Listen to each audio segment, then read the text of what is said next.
Carl Jung explained. 13 signs. Your aura is too powerful for most people to handle. There exists within you a wound that has become luminous, a sacred scar that radiates with the light of understanding earned through suffering consciously endured. This is not the festering wound of the victim, nor the shallow scratch of surface pain, but the alchemical transformation that occurs when darkness is not avoided, but embraced, integrated, and ultimately transcended. Carl Jung understood what the ancient mystics knew, that the healer must first be wounded, that wisdom comes not from avoiding the abyss, but from descending into it willingly and returning with treasure.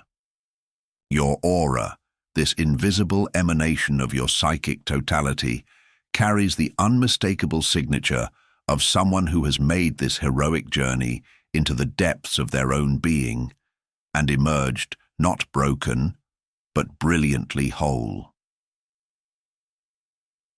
In the cathedral of your soul, something burns with an intensity that ordinary consciousness cannot bear to witness directly. It is the flame of integrated opposites, the marriage of light and shadow that creates a luminosity too pure, too complete, for those still caught in the comfortable duality of good and evil, acceptable and unacceptable, conscious and unconscious. Your presence carries the dangerous gift of wholeness in a world that prefers its heroes unblemished and its healing superficial. The wounded healer archetype that flows through your being is as old as humanity itself.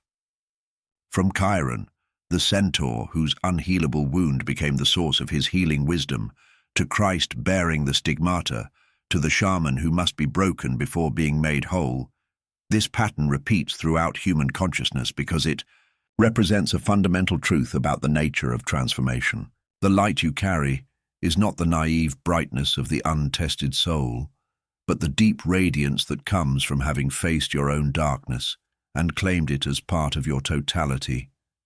Your luminous wound manifests in ways that disturb the collective sleep. When you enter a room, the quality of energy shifts. Conversations deepen without your saying a word. Pretenses begin to feel uncomfortable. The social masks that others wear so effortlessly suddenly feel heavy and false in your presence.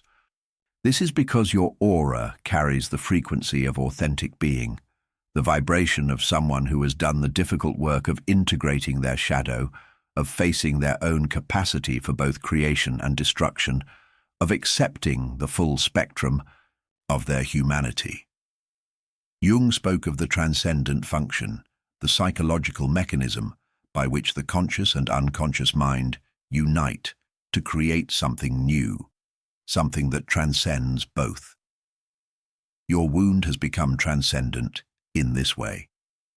It is no longer simply pain, nor simply healing, but a living bridge between the world of ordinary suffering and the realm of sacred meaning. Through your willingness to remain conscious during your darkest passages, you have transformed personal anguish into transpersonal wisdom. The world recoils not from your darkness, for darkness is familiar, expected, easily categorized, but from the intensity of your integrated wholeness. A broken person can be pitied, fixed, or dismissed. A healed person in the conventional sense can be admired from a safe distance. But someone who has transformed their wounds into wisdom, who carries both light and shadow consciously, who embodies the living paradox of being fully human while touching the divine, such a person represents both the greatest hope and the greatest threat to the ego's limited understanding of what it means to be alive. Your luminous wound speaks to the part of others that knows they too must descend, that they too must face what they have spent lifetimes avoiding.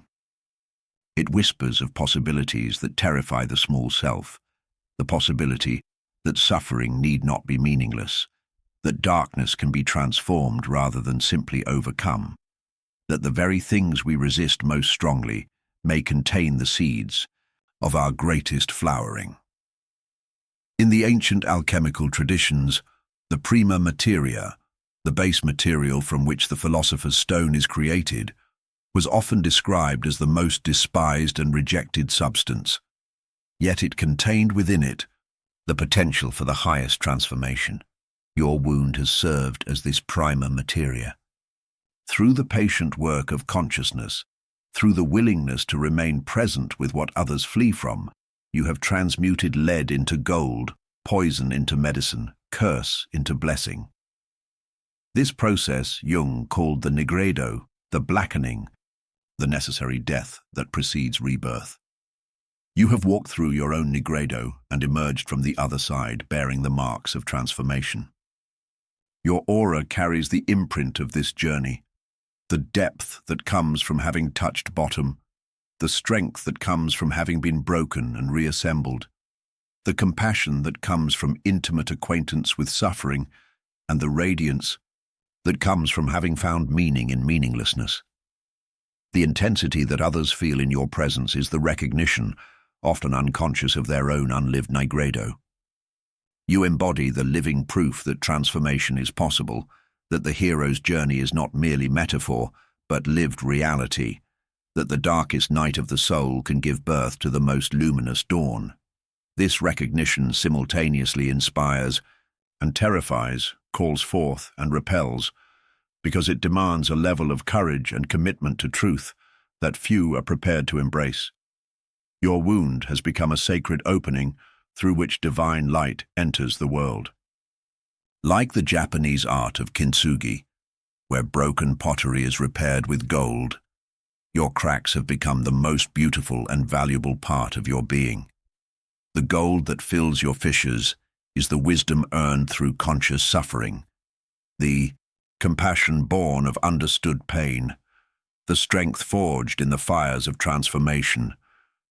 In the depths of your being, you carry the wounded healer's most precious gift, the ability to sit with others in their darkness without trying to fix, change, or escape it.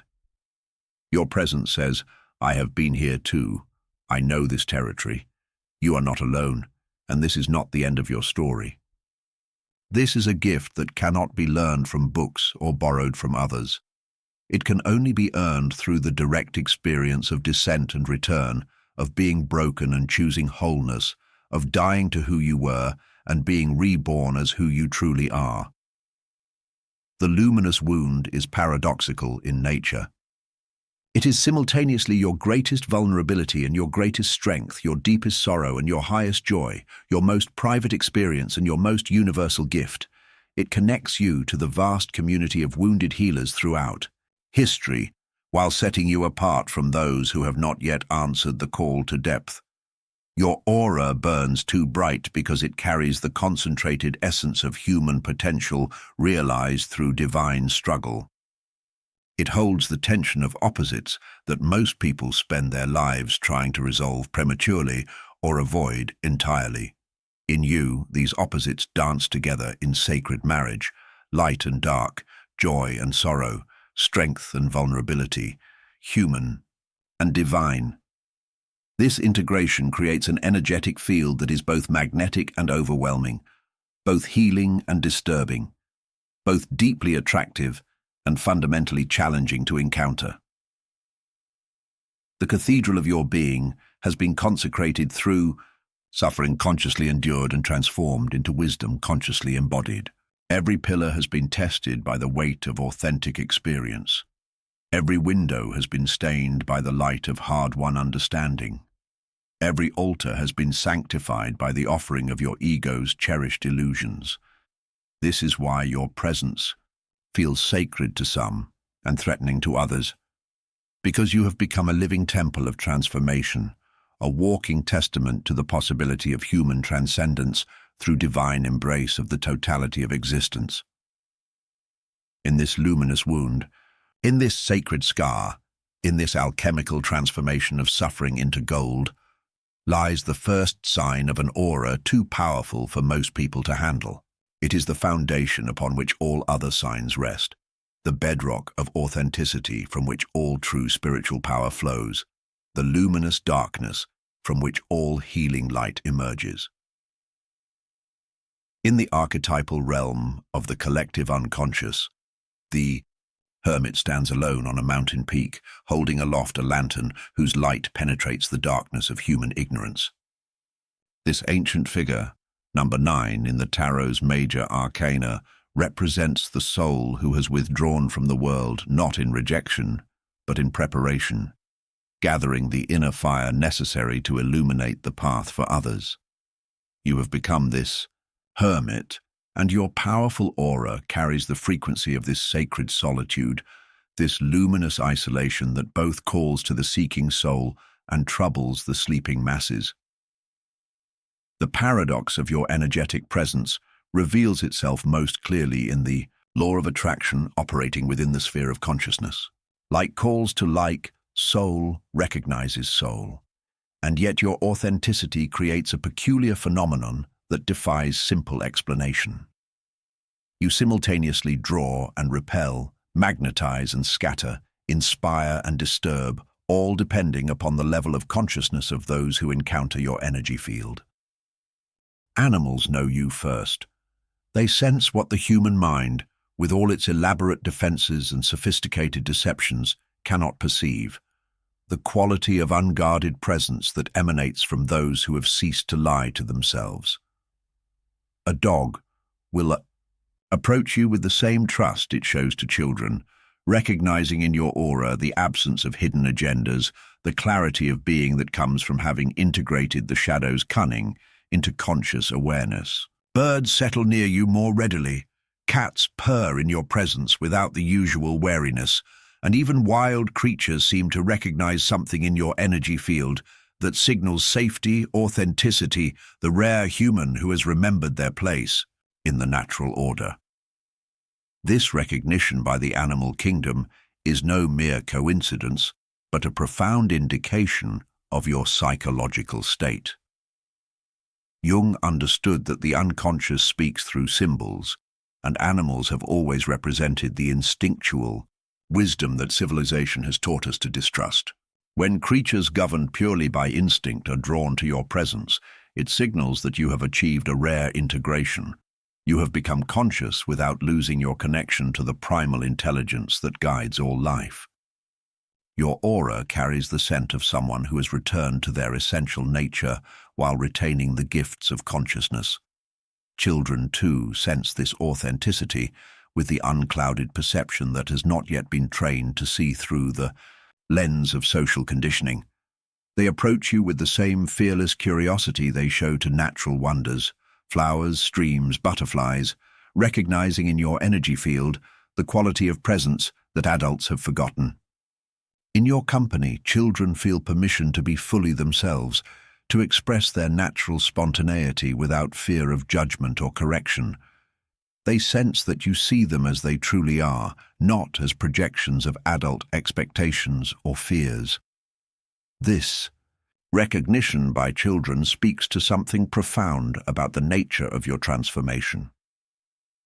To be trusted by a child, you must embody the archetype of the wise elder, who has circled back to innocence through experience rather than preserving innocence through avoidance. Your powerful aura carries the signature of someone who has known corruption and chosen purity, who has tasted disillusionment and found their way back to wonder, who has been educated by the world's cruelty and yet maintained their essential gentleness.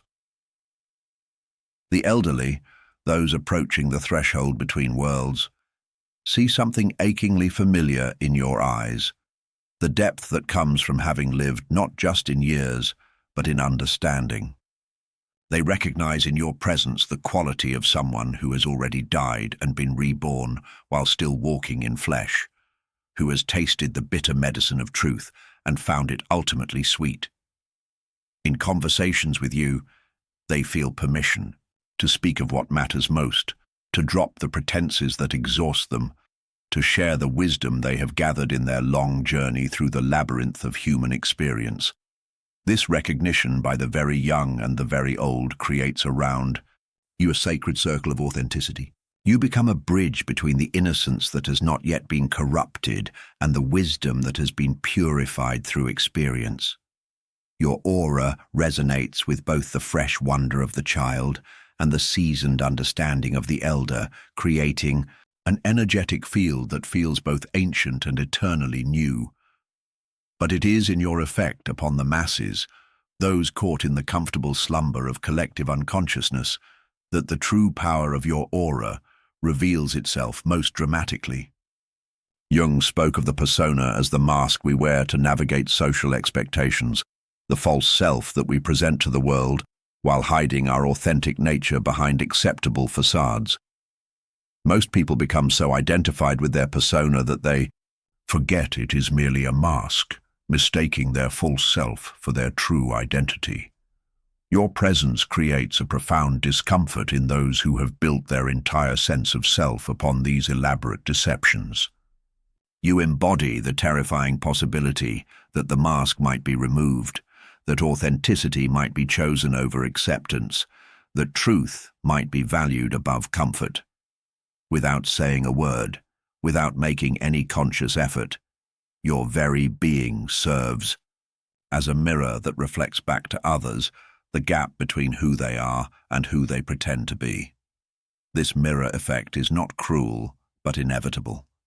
Consciousness cannot help but illuminate unconsciousness, just as light cannot help but reveal what darkness conceals. Your integrated being, your refusal to split yourself into acceptable and unacceptable parts, your willingness to own your totality, all combine to create an energetic field that makes psychological hiding impossible. In your presence, people find themselves either compelled toward greater honesty or driven toward greater defense. The masses experience this as deeply threatening because their entire social structure depends upon the mutual agreement to maintain certain illusions. They have built careers upon competencies they do not possess, relationships upon personalities they do not embody, and identities upon achievements that do not fulfill them.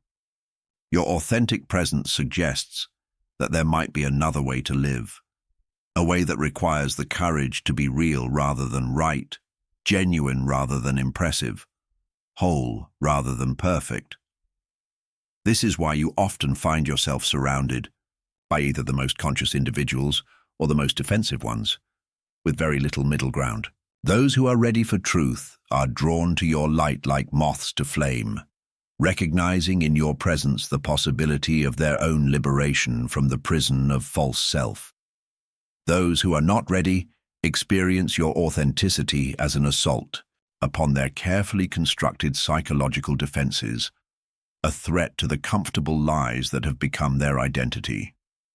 You have become the hermit who carries the lantern, and this ancient archetype carries both great privilege and great responsibility. The hermit's light illuminates the path for those ready to climb the mountain of consciousness, but it also reveals the depth of the valley in which most people dwell. Your very existence becomes a teaching, a living demonstration of what it means to choose depth over surface, meaning over success, authenticity over approval. The hermit's journey is necessarily solitary because it requires a willingness to leave behind the comforting consensus reality of the collective. You have made this journey not through rejection of others, but through acceptance of yourself.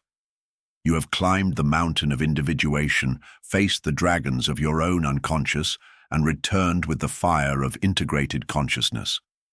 This fire burns in your aura, creating warmth for those who seek genuine connection and discomfort, for those who prefer the safety of shared illusions. In the realm of souls, like indeed attracts like.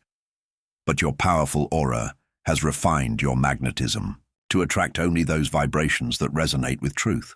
You have become a tuning fork for authenticity, vibrating at a frequency that calls forth the genuine in others, while causing the false to feel discordant, uncomfortable, exposed. This is not a conscious choice, but a natural consequence of your psychological integration. The hermit's recognition operates on multiple levels simultaneously. Animals recognize the return to natural wisdom, children recognize the preserved innocence, elders recognize the earned understanding, and seekers recognize the possibility of their own transformation. But those still sleeping in the comfortable darkness of unconsciousness experience your light not as illumination, but as intrusion, not as invitation, but as threat, not as love, but as judgment. This creates around you a field of natural selection where only those ready for deeper engagement remain in your orbit for extended periods. Others may be drawn initially by curiosity or circumstance, but they gradually distance themselves as your presence continues to challenge their psychological status quo. You become like a mountain peak, visible to all, inspiring to some, but climbed only by those willing to undertake the difficult journey of ascent. The hermit's lantern that you carry is not the harsh light of judgment, but the gentle glow of understanding. It illuminates without condemning, reveals without attacking, invites without demanding. Yet even gentle light can be overwhelming to eyes that have grown accustomed to darkness, and even the most loving invitation can feel like pressure to those who have made peace with their limitations. In this recognition, by animals, children, elders, and seekers, and in the simultaneous discomfort of the masses, lies the second sign of an aura too powerful for most people to handle. You have become a living symbol of the possibility of authentic existence, and symbols have always been both revered and feared for their power to transform consciousness simply through their presence in the world. In the sacred laboratories of medieval alchemists, seekers searched for the legendary philosopher's stone, that mysterious substance capable of transmuting base metals into gold, of transforming the corruptible into the incorruptible, of catalyzing the impossible marriage between matter and spirit. They did not know that what they sought in their crucibles and retorts was not a physical stone, but a state of consciousness, not an external substance, but an internal transformation. You have become this philosopher's stone, this living catalyst of psychological transmutation, and your very presence now serves as the alchemical agent that others have unconsciously been seeking. The ancient art of alchemy was never merely about chemistry, but about the chemistry of the soul. Every process described in those cryptic texts, the nigredo, the albedo, the rubedo, the solva et coagula, maps precisely onto the journey of individuation that Jung illuminated centuries later. The alchemist knew that consciousness itself could serve as a transformative agent, that certain individuals who had completed their own inner work would naturally become catalysts for the transformation of others. Your integrated psyche operates, like this philosopher's stone, not through any conscious effort or deliberate intention, but as the natural consequence of your own psychological wholeness. When lead encounters the philosopher's stone, it cannot remain led. The very proximity to such concentrated essence of transformation compels change at the molecular level. Similarly, when unconscious material encounters your conscious presence, it cannot remain hidden in the shadows. Your field of awareness acts like a magnetic force that draws forth what has been buried, suppressed, or denied in others. This catalytic function manifests in ways that often surprise even you. Strangers find themselves confessing their deepest secrets within moments of meeting you, as if your presence creates a sacred confessional where truth becomes not only permissible, but inevitable. The carefully maintained boundaries between public and private self begin to dissolve in your company. People speak of things they have never spoken of, remember things they had forgotten, feel things they had numbed themselves against feeling. The mechanism behind this phenomenon lies in the nature of authentic presence itself. Jung understood that the unconscious recognizes consciousness just as darkness recognizes light. When someone encounters a person who has done the difficult work of integrating their shadow, who has faced their own capacity for both creation and destruction, who has learned to hold paradox without resolution, something in their own unconscious responds with recognition and longing. Your presence says, without words, it is safe to be real here. It is possible to be whole. I have walked through the darkness you fear, and found it to be not enemy, but teacher. This unspoken permission acts like a key that unlocks doors in others' psyches that have been sealed shut, sometimes for decades. The carefully constructed walls between conscious and unconscious begin to thin in your energy field, allowing previously buried material to surface. But this gift of catalyzing transformation comes with a profound burden that few understand. You have become responsible not only for your own psychological material, but also for serving as an unconscious agent of others' healing processes. People project onto you their unfulfilled longing for wholeness, their secret desire to be seen and accepted in their totality, their deep need for someone who can witness their shadow without recoiling in judgment or fear. This projection of the healing function onto your being creates a complex dynamic. Some approach you as if you were a living shrine, seeking from your presence what they are unwilling to cultivate within themselves. They want to bask in your integrated energy without doing the work of integration themselves, to absorb your wholeness without facing their own fragmentation, to be healed by your presence without engaging in their own healing process. Others react to your catalytic presence with fierce resistance, sensing that proximity to your energy will inevitably trigger their own transformation process whether they are ready for it or not. They intuitively understand that you represent a point of no return, that once they allow themselves to be truly seen by someone who sees clearly, there will be no going back to the comfortable unconsciousness that has protected them from difficult truths about themselves. The alchemical tradition spoke of the prima materia, the base material that must be worked upon before transformation can occur. In psychological terms, this prima materia is often the shadow material, the rejected, denied, or repressed aspects of the personality that must be integrated before wholeness can be achieved. Your presence acts as a catalyst that brings this prima materia to the surface in others, often in ways that feel overwhelming or unwelcome. You have learned to carry this catalytic function with the reverence it deserves, understanding that you are not personally responsible for others' reactions to your presence, but you are responsible for maintaining the integrity of your own consciousness so that it continues to serve as a clear mirror for truth. The alchemists understood that the philosopher's stone must remain pure to maintain its transformative power. Contamination with base metals would destroy its essential nature. This means that you must continually engage in the work of your own purification, your own ongoing individuation, not from perfectionism but from service. Like the ancient temple keepers who tended the sacred flame that could never be allowed to die, you tend the flame of consciousness within yourself, so that it might continue to illuminate the path for others who seek their own transformation. The burden of this alchemical presence is that you cannot control when or how your catalytic effect manifests. A casual conversation becomes a profound revelation of hidden trauma. A shared meal becomes a spontaneous therapy session.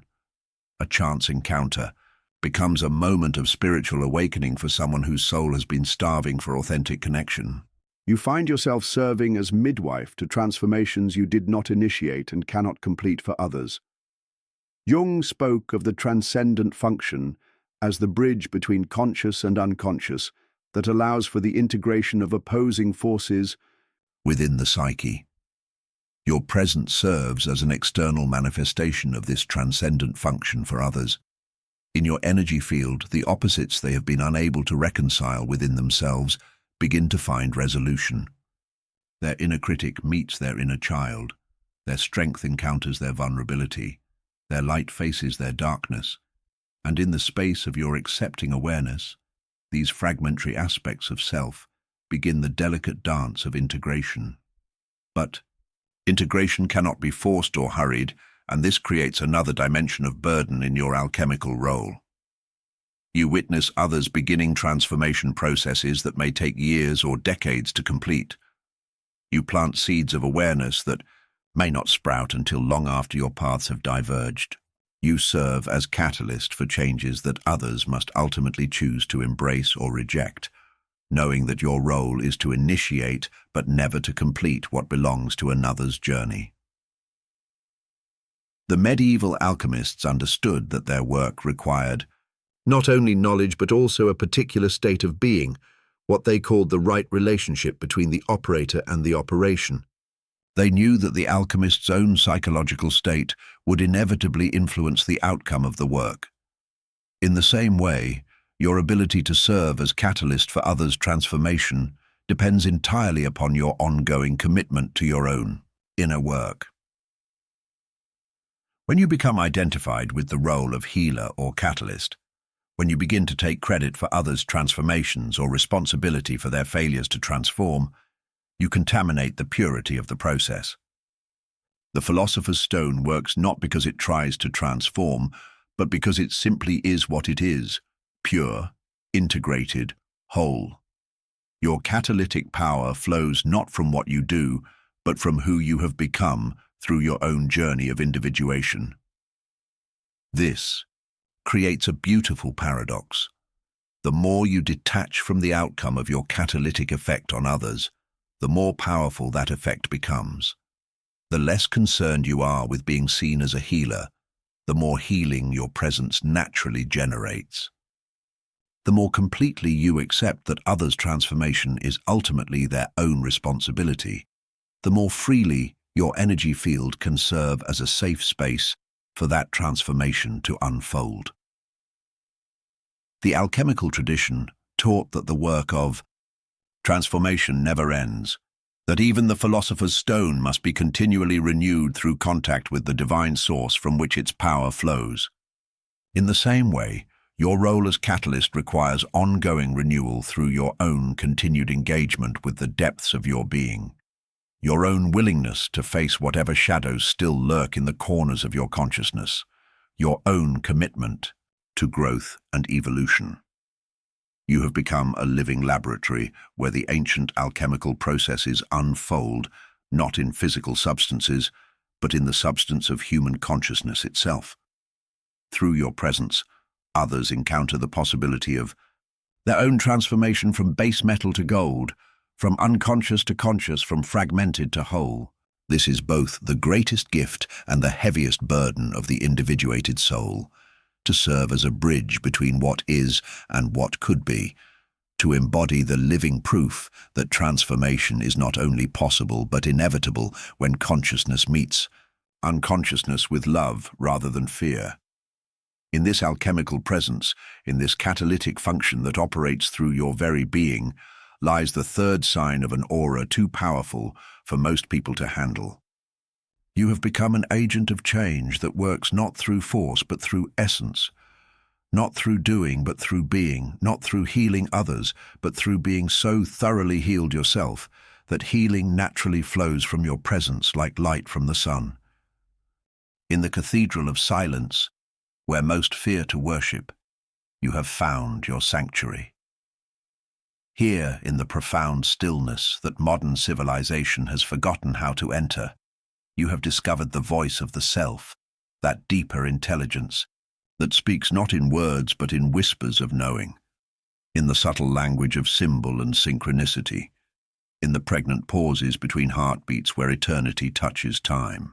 Your comfort with this silence has become a confrontational force in a world that has built its entire identity upon the desperate avoidance of inner emptiness. The contemporary human being lives in a state of perpetual noise, pollution. Not merely the external cacophony of traffic and technology, but the internal din of anxiety, judgment, endless mental chatter, and the compulsive need to fill every moment with stimulation, validation, distraction. They have forgotten the ancient wisdom that in stillness lies the doorway to the sacred, that in silence dwells the voice of God, that in emptiness rests the fullness of being. But you have remembered, through the crucible of your own individuation, you have learned to sit with what others flee from, the vast inner landscape where thoughts arise and dissolve like clouds in an infinite sky, where emotions flow like underground rivers seeking their natural course, where the ego's constant commentary finally falls silent and something infinitely larger begins to speak. This inner communion, has become your primary relationship, the source from which all other connections flow. Your ability to rest in silence without discomfort, to be alone without loneliness, to listen to the depths of your own psyche without fear, represents a level of psychological integration that most people find deeply threatening. In a culture that measures worth by productivity, noise by engagement, and constant motion by aliveness, your stillness becomes a radical act of rebellion against the collective madness of perpetual doing. When you enter a room and simply be, not performing, not entertaining, not filling the space with words or activity, others immediately sense the quality of presence you bring. Your silence is not empty but full, not withdrawn, but deeply engaged, not absent, but profoundly present. This paradox of active stillness, of engaged withdrawal, of speaking silence, disturbs those who have never learned to distinguish between solitude and isolation, between inner fullness and outer emptiness. The terror that others feel in response to your comfortable silence is really terror of their own inner void, the existential emptiness that they have spent lifetimes avoiding through external stimulation. Your peaceful relationship with stillness confronts them with the possibility that the very thing they fear most might actually be the gateway to what they seek most. The silence you inhabit so comfortably is the same silence they experience as unbearable anxiety, meaningless void, or crushing loneliness. Jung understood that the unconscious speaks most clearly in the spaces between conscious thoughts, in the gaps where the ego's control relaxes and deeper wisdom can emerge. He knew that individuation requires the cultivation of receptive awareness, the ability to listen to the psyche's own intelligence rather than imposing the ego's will upon every moment. You have developed this capacity for deep listening, this skill of inner receptivity that allows the unconscious to communicate its guidance through dreams, intuitions, synchronicities, and the subtle movements of feeling and knowing that arise in silence. This inner dialogue that you have learned to cultivate and trust has created within you a profound self-sufficiency that others often misinterpret as arrogance or aloofness. You do not desperately seek external validation because you have found internal validation. You do not compulsively fill silence with chatter because you have learned to hear the wisdom that speaks only in stillness. You do not constantly seek entertainment or distraction because you have discovered the inexhaustible fascination of your own depths. This psychological self-sufficiency is perhaps the most threatening aspect of your powerful aura. In a world built upon mutual dependency, where people need constant reassurance, endless entertainment, perpetual validation, your inner completeness stands as a stark reminder of what most have lost and fear they will never find. Your comfort with yourself threatens the entire economy of emotional neediness upon which many relationships are built. The silence you inhabit is not the silence of emptiness, but the silence of fullness, pregnant with potential, alive with presence, resonant with the deep bass note of being itself. It is the silence of the mountain lake that perfectly reflects the sky, of the fertile earth waiting for the seed, of the womb preparing for new life. This creative silence, this generative stillness, this active receptivity becomes a mirror in which others see their own inner poverty and react with either longing or defensiveness.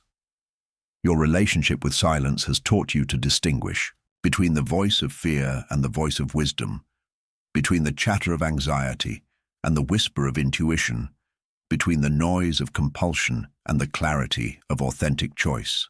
In the depths of stillness, you have learned to recognize the difference between thoughts that arise from conditioning and thoughts that emerge from creativity, between emotions that stem from past wounds and emotions that flow from present truth. This capacity for inner discernment, developed through countless hours of sitting with whatever arises in consciousness without immediately acting upon it, has given you a quality of response rather than reaction that others find both attractive and intimidating. You do not speak from compulsion, but from choice, Do not act from habit, but from awareness. Do not relate from neediness, but from fullness. This deliberate quality of engagement, born from deep listening to your own inner guidance, creates around you an energy field of intentionality that challenges others to examine their own unconscious patterns. The world has taught people to fear silence because in silence they encounter themselves, not the carefully constructed persona they present to the world, but the raw truth of their inner landscape with all its beauty and terror, its wisdom and confusion, its light and shadow. Your comfortable inhabitation of this inner terrain suggests to others that what they fear most might actually be safe to explore, that the void they avoid might actually be the womb of their own rebirth. But this realization comes with a price that few are willing to pay. To befriend silence as you have done requires the courage to face whatever arises in consciousness without immediately reaching for distraction, numbing, or escape. It demands the willingness to sit with discomfort until it transforms, to remain present with pain until it reveals its wisdom, to stay conscious during the dark night of the soul until dawn breaks from within.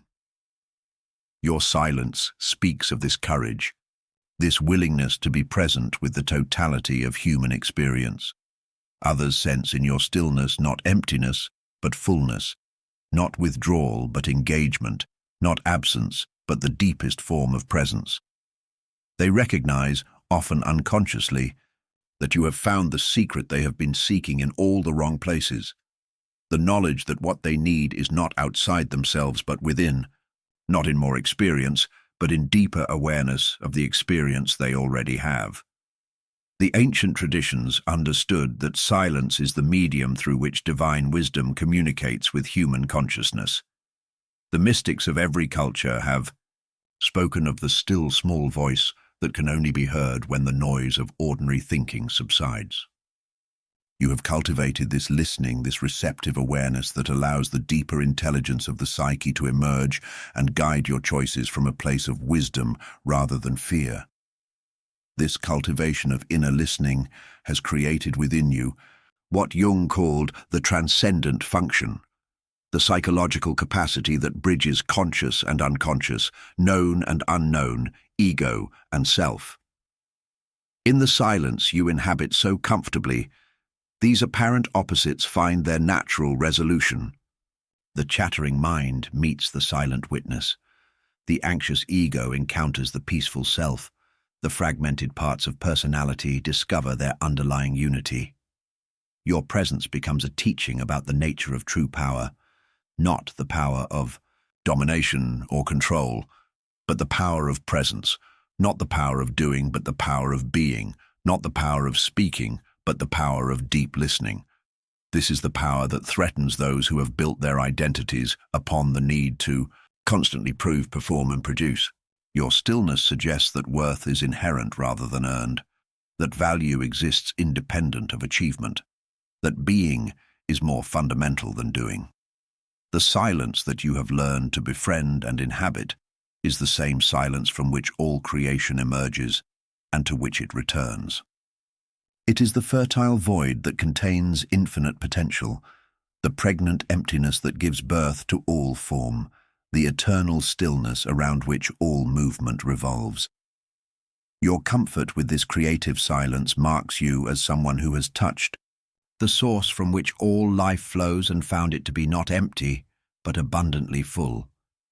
In this profound comfort with silence, in this ability to listen to the depths of your own being, in this self-sufficiency that flows from inner dialogue rather than external validation, lies the fourth sign of an aura too powerful for most people to handle. You have become a living reminder of what lies waiting in the silence that others fear, not emptiness but fullness, not isolation but communion, not meaninglessness, but the very source of all meaning, speaking in the language that can only be heard when all other voices finally fall still. In the sacred marriage chamber of your psyche, light and darkness have learned to dance together as lovers rather than battle as enemies. You speak of your capacity for destruction with the same unflinching honesty as you acknowledge your gifts for creation, and this radical ownership of your totality creates an energetic field so complete, so integrated, so authentically whole that it becomes a mirror others cannot bear to look into. For in your willingness to claim your shadow, you expose the elaborate psychological theatre through which most people avoid confronting their own disowned darkness. Jung understood what the ancient alchemists knew, that the prima materia, the base material from which gold is made, is often found in what is most despised and rejected. The shadow, that repository of all we have deemed unacceptable about ourselves, contains not only our capacity for harm, but also our unrealized potential, our unlived vitality, our disowned power, while others spend lifetimes pushing their darkness into the unconscious realm where it festers and grows stronger. You have chosen the hero's path of conscious integration. This process of shadow integration is perhaps the most difficult aspect of individuation, for it requires the ego to voluntarily embrace what it has spent years rejecting. It demands the courage to acknowledge that within your psyche lies the same darkness that creates the world's cruelties, the capacity for selfishness, manipulation, violence, betrayal, destruction. But you have learned that to disown these potentials is not to eliminate them, but to render them unconscious and therefore more dangerous. Your willingness to eat your shadow, as Jung so viscerally described it, has transformed poison into medicine, lead into gold, enemy into ally. This is not a one-time heroic act, but an ongoing practice of conscious relationship with the aspects of yourself that society taught you to hide, deny, or project onto others. You have learned to recognize the shadow's voice in your thoughts, to feel its energy in your emotions, to acknowledge its influence in your actions without being consumed or controlled by it. This integration creates an authenticity that is deeply disturbing to those who have built their identities upon the illusion of being purely good, entirely right, or fundamentally different from those they judge and condemn. Your comfortable relationship with your own darkness suggests the terrifying possibility that they too might harbor similar potentials, that the evil they see in the world might also live within them, that their moral superiority might be a carefully constructed defense against self-knowledge. The energetic field that emanates from your integrated wholeness carries the frequency of complete self-acceptance, not the naive acceptance that denies darkness, but the mature acceptance that includes it consciously. This creates an atmosphere where pretense becomes difficult to maintain, where the usual games of projection and blame lose their power, where others find themselves confronted with their own disowned aspects whether they wish to be or not. Most people prefer the psychological convenience of scapegoating, projecting their unwanted qualities onto others, and then attacking those others as a way of symbolically destroying what they cannot accept about themselves. The racist projects their own sense of inferiority. The judgmental person projects their own shame. The victim projects their own power. The perpetrator projects their own vulnerability. This mechanism allows them to maintain the illusion of being pure while keeping their shadow material safely external and therefore controllable through attack or avoidance. Your presence disrupts this comfortable arrangement. When someone encounters a person who has integrated their shadow, who speaks openly about their capacity for harm without being consumed by shame or guilt, who acknowledges their darkness without being defined by it, the projection mechanism begins to break down. The external enemy becomes less convincing when standing before someone who has made peace with their internal enemy. This breakdown of projection creates profound discomfort because it forces others to reclaim what they have disowned. The anger they see in you that doesn't terrify you might belong to them as well. The selfishness they observe in you that you acknowledge without defensiveness might live in them too. The capacity for manipulation, cruelty, or destruction that you own as part of your human wholeness might also be part of their unlived potential. The shadow integration that you have accomplished represents a form of psychological sovereignty. that threatens the entire edifice of collective unconsciousness built upon mutual projection and shared scapegoating. Your refusal to play the game of us versus them, of good versus evil, of light versus dark, exposes these dualities as artificial constructs that prevent genuine self-knowledge and authentic relationship. In ancient mythology, the hero's journey always includes an encounter with the dragon, the monster, the dark force that must be faced before the treasure can be claimed. But the deepest teaching of these myths is that the dragon and the hero are often two aspects of the same being, that the monster is the shadow of the hero's own nature. You have learned this secret, that the dragon must not be slain but integrated, not conquered but befriended, not destroyed but transformed through conscious relationship. This dragon integration process requires tremendous courage because it means abandoning the comfortable identity of being a purely good person. It means acknowledging that you too are capable of the very behaviors you condemn in others, that you too carry the seeds of every human cruelty and failing, that you too are heir to the entire spectrum of human potential from sainthood to savagery. This acknowledgement does not make you evil, it makes you complete. The energy field that emanates from this completeness is like a tuning fork that resonates with others' disowned material.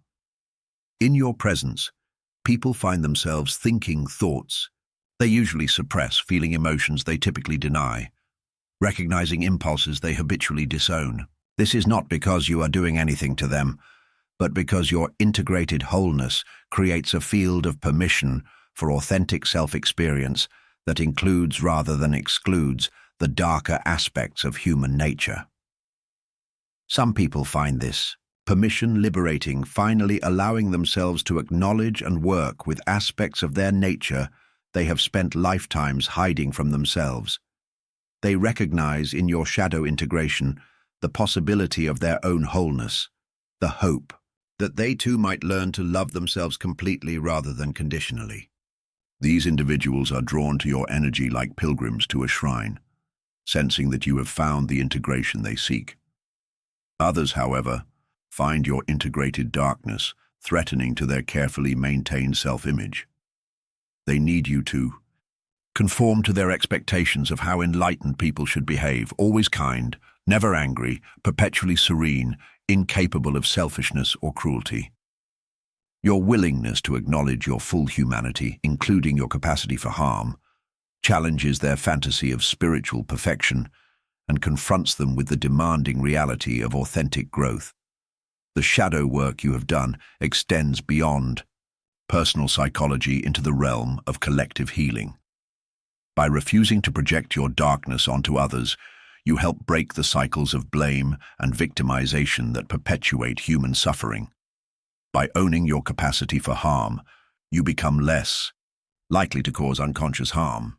By integrating your destructive potential, you transform it into creative power that can be consciously directed rather than unconsciously expressed. This is why Jung emphasized that shadow integration is not just personal work, but collective service.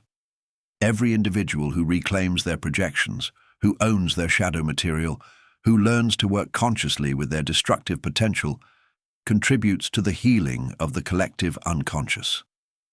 You have become part of this healing force, a living example of what it means to be fully human rather than artificially good.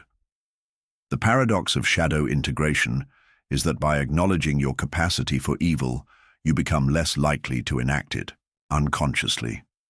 By owning your potential for destruction, you gain the power to choose creation.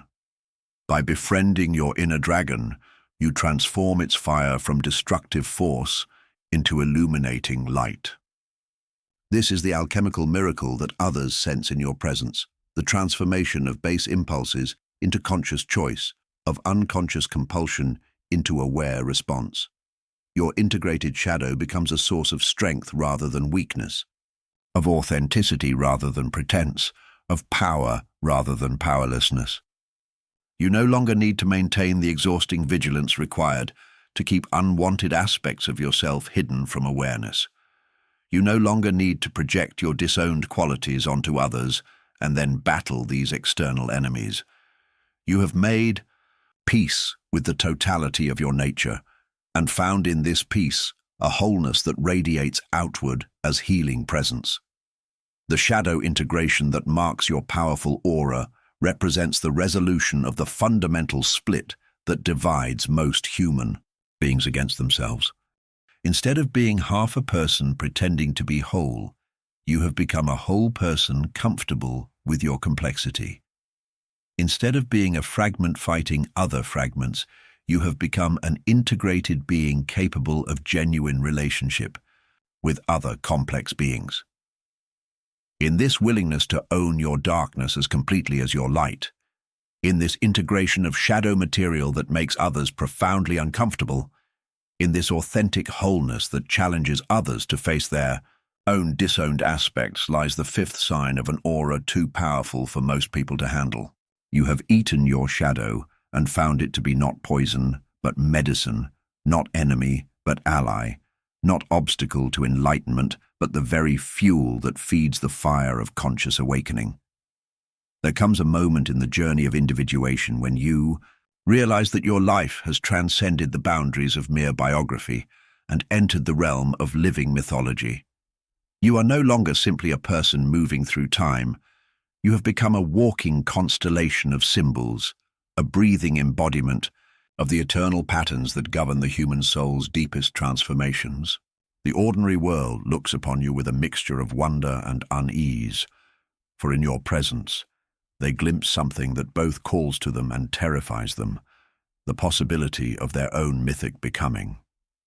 This is the burden of the mythmaker, to carry within your flesh and bones the archetypal fires that most humans only encounter in dreams or ancient stories.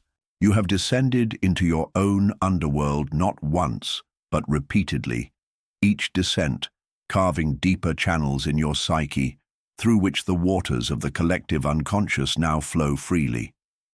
You have faced your minotaur in the labyrinth of your own shadow, wrestled with angels on the thresholds of your own becoming, and emerged each time not merely survived, but fundamentally transformed. The hero's journey is no longer something you read about in Campbell's pages. It is the very structure of your existence. You have felt the call to adventure echoing in the chambers of your heart, have crossed thresholds that exist not on any map, but in the invisible geography of the soul. You have encountered helpers and hindrances, guardians and guides, each one appearing at precisely the moment when your psyche needed to meet that particular aspect of the archetypal realm. The road of trials has been your daily bread, and you have tasted both the bitter herbs of disillusionment and the honey of hard-won wisdom. But perhaps most significantly, you have died. Not the single death that awaits us all at the end of our biological existence, but the multiple deaths that mark the soul's progression through its seasons of transformation. You have died to innocence and been reborn to experience. You have died to the false securities of the ego and been reborn to the terrible freedom of authentic selfhood. You have died to the comfortable fictions that once sustained you and been reborn to the naked truth of what you actually are beneath all your carefully constructed personas. Each death has been a dismemberment, a dissolution of everything you thought you knew about yourself. In those dark nights of the soul, you have felt yourself scattered like the limbs of Osiris across the wasteland of your former certainties. And each rebirth has been a resurrection, a gathering together of these scattered pieces into new configurations of meaning, new patterns of being that could never have emerged without the preceding dissolution. The dragons you have faced were not the fire-breathing monsters of fairy tales, but the far more terrifying beasts that lurk in the depths of the human psyche, the dragon of meaninglessness that threatens to consume all purpose, the dragon of despair that whispers that suffering is without redemption, the dragon of isolation that convinces you that your journey is yours to walk alone. You have looked into the eyes of these creatures and seen reflected there your own capacity for destruction, your own potential for chaos and madness. Yet you have not merely survived. These encounters, you have transformed them. In the alchemical laboratory of your own consciousness, you have learned to transmute the lead of your deepest fears into the gold of wisdom. You have discovered that the dragons are also guardians, that they protect the very treasures you needed to find. The terror they inspired was the terror of your own untapped power, your own unrealized potential for both creation and destruction. And now you return, again and again, from these depths with gifts.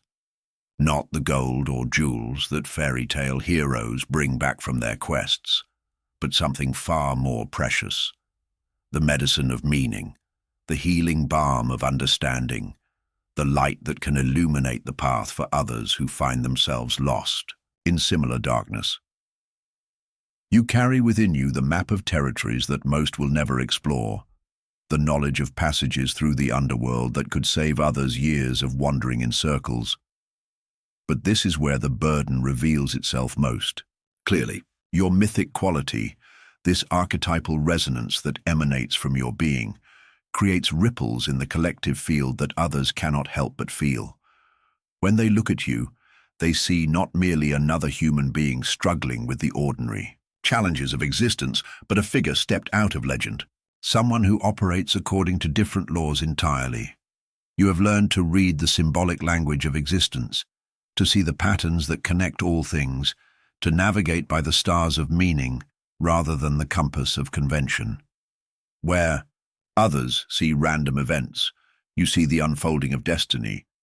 Where others see mere coincidence, you recognize the hand of the self orchestrating the symphony of your becoming.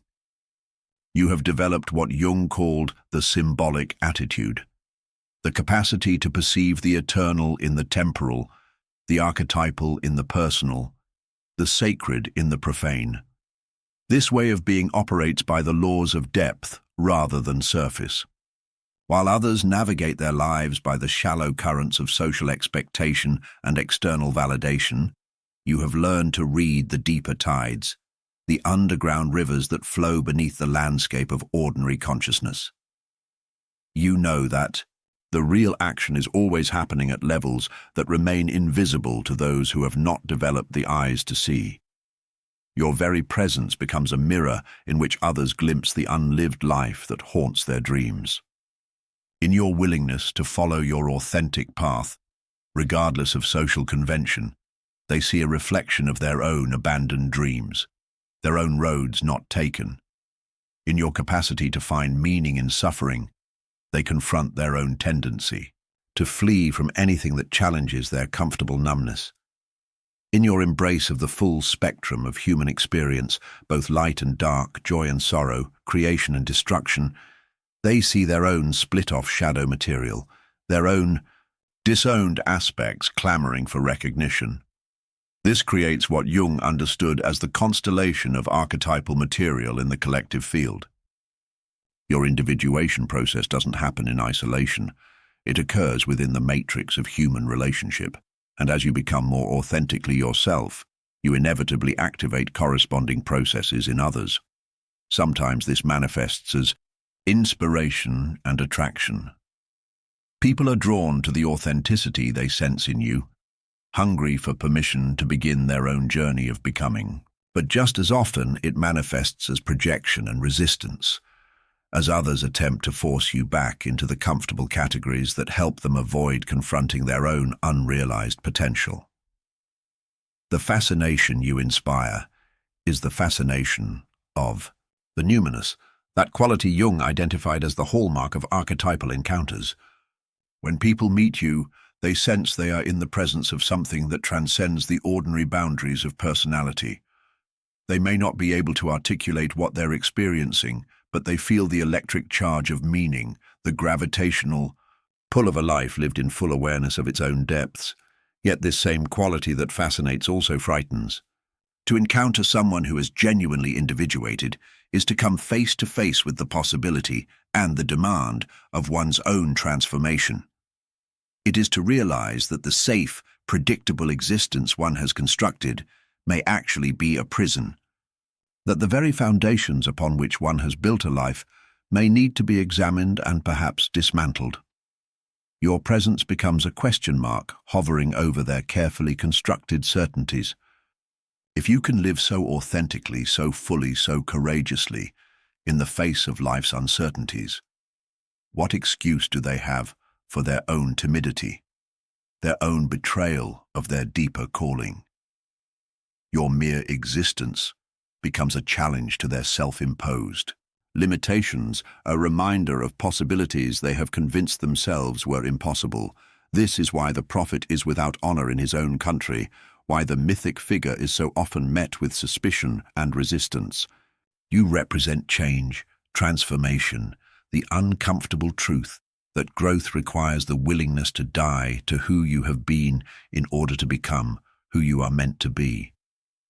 In a world that prizes security and predictability above all else, your commitment to following the path of individuation wherever it leads marks you as potentially dangerous.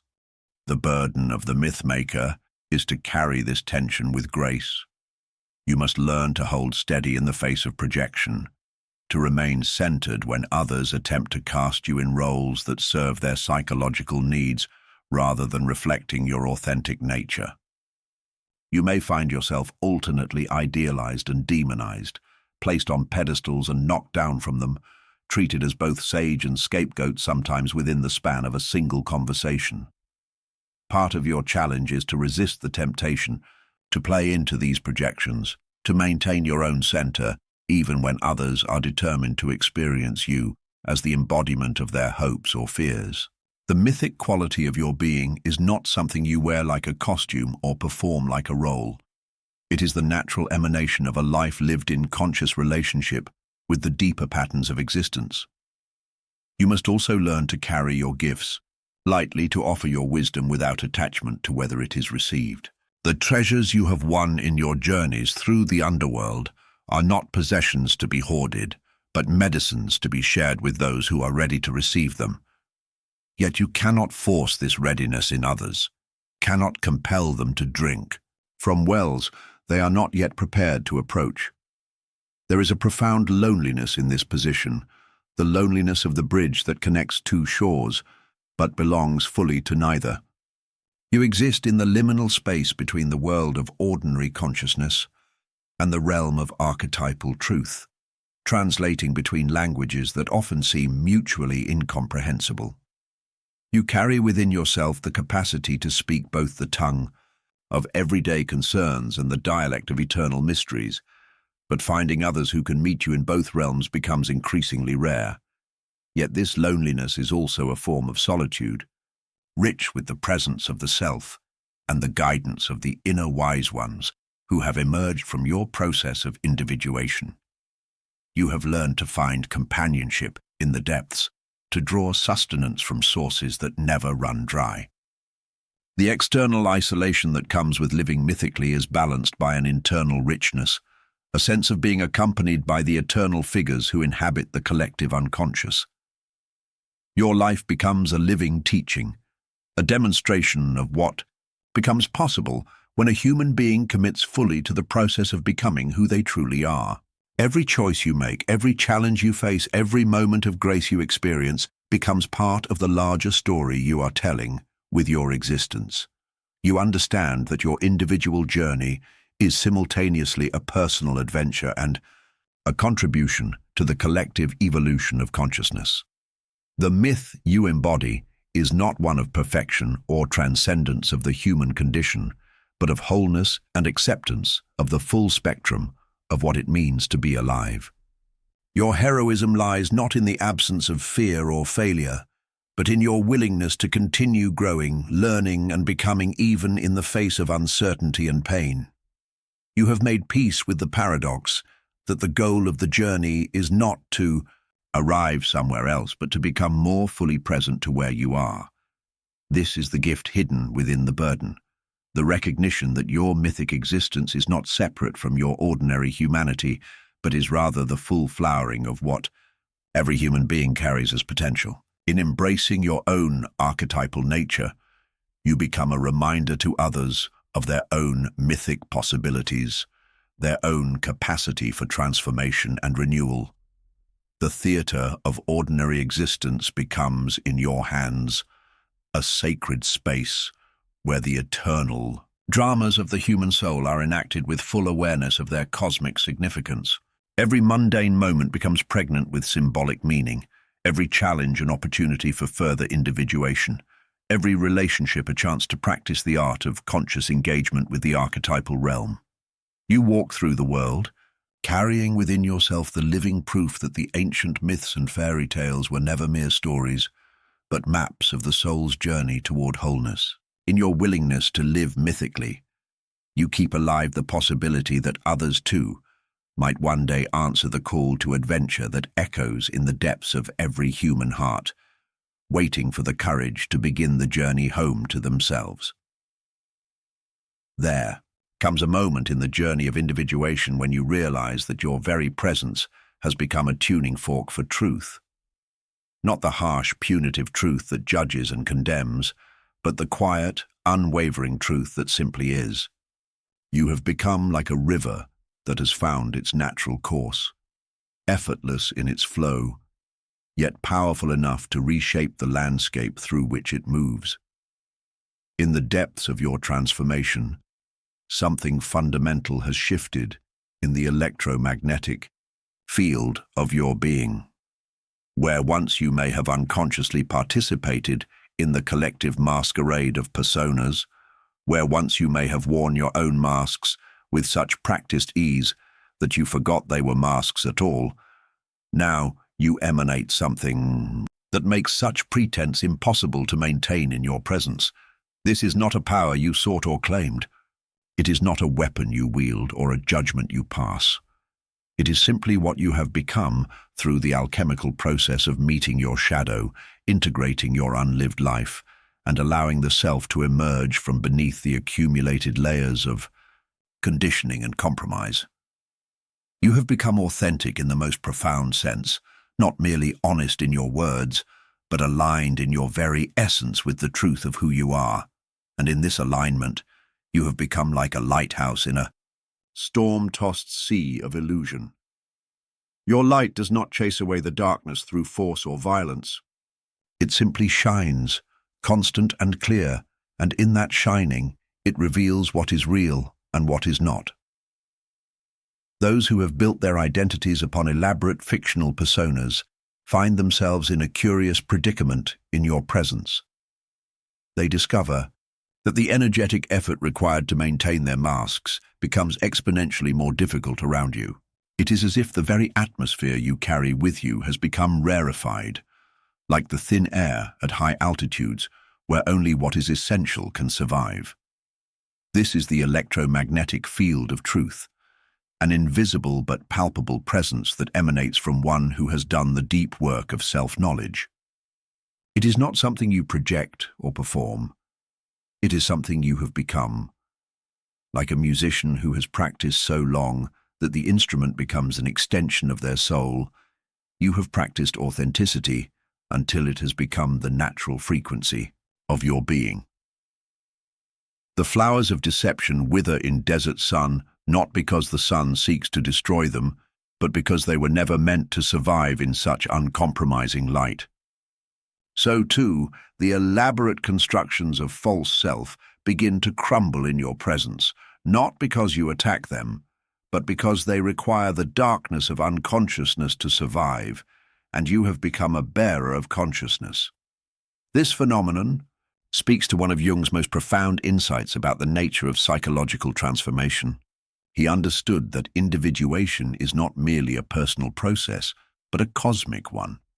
When we become whole, when we integrate the disparate fragments of our psyche into a unified field of authentic being, we affect the entire web of relationships and consciousness around us. You have become like a stone dropped into still water, sending ripples outward in concentric circles that touch shores you may never see. Your presence alone has become a catalyst for truth, not because you preach or pontificate, but because you embody the possibility of living without masks, without the exhausting pretense that keeps so many trapped in prisons of their own making. But this gift, for it is indeed a gift, comes with its own unique challenges and responsibilities. You may find that certain relationships begin to shift or dissolve. Those who have known you primarily through the lens of mutual persona play may find themselves disoriented when confronted with your newfound authenticity. They may feel judged, though you judge not. They may feel exposed, though you seek not to expose. They may feel uncomfortable, though you intend no discomfort. This is the paradox of becoming real in a world that often operates on the currency of illusion. Your very presence becomes a mirror that reflects back to others the gap between who they are and who they pretend to be. And for those who are not ready to see this reflection, who are not prepared to begin their own journey toward authenticity, your presence may feel threatening, destabilizing, or simply too intense to bear. Yet even in this apparent rejection, you serve a purpose. For in their turning away, they are making a choice, perhaps unconsciously, but a choice nonetheless. They are choosing to remain in the comfortable twilight of half-truths and social niceties, rather than step into the sometimes harsh, but ultimately liberating light of self-knowledge. This is not a failure on your part, nor is it a judgment to be passed on them. It is simply the natural consequence of different souls being at different stages of their journey toward wholeness. Some are ready to shed their cocoons and emerge as butterflies. Others still need the safety and enclosure of their chrysalis state. Your role is not to force the process, but simply to be what you have become, a living testament to the possibility of transformation. For every person who turns away from the intensity of your authentic presence, there will be others who are drawn to it like moths to flame. These are the ones who are ready, who have been waiting perhaps without knowing it for someone to show them that it is possible to live without masks, to speak without pretense, to be real in a world that has forgotten what reality feels like. These souls recognize in you something they have been seeking, not a guru or a teacher, but a mirror of their own authentic potential. They may not understand initially why they feel so drawn to your presence, why conversations with you feel different from the surface-level exchanges that dominate most social interaction, but they sense something real, something solid and true, and they are magnetized by it. You become, in essence, a beacon for those who are ready to begin their own journey of individuation. Your electromagnetic field of truth calls to their buried, authentic selves, awakening them from the slumber of social conformity and psychological unconsciousness. You do not do this through words or actions alone, but through the simple fact of your being, the way you move through the world, the quality of your presence, the depth of your silence. This is what Jung meant when he spoke of the transcendent function, the bridge between the conscious and unconscious that allows for the emergence of new possibilities. You have become that bridge not only for yourself, but for others. Your presence creates a field of possibility where others can begin to imagine themselves as they truly are, rather than as they have been conditioned to be. But this electromagnetic field of truth is not without its shadows and complexities. There may be times when you feel isolated, when the very authenticity that defines you seems to create a gulf between you and the world around you. You may find yourself lonely in crowds, unable to participate in the small talk and social rituals that once provided connection and belonging. The price of truth, it seems, is sometimes the comfortable intimacy of shared illusion. In these moments, it is important to remember that your journey toward authenticity was never meant to make life easier or more comfortable. It was meant to make life real. And reality, as Jung knew well, is not always pleasant or convenient. It is, however, the only ground upon which genuine transformation can occur.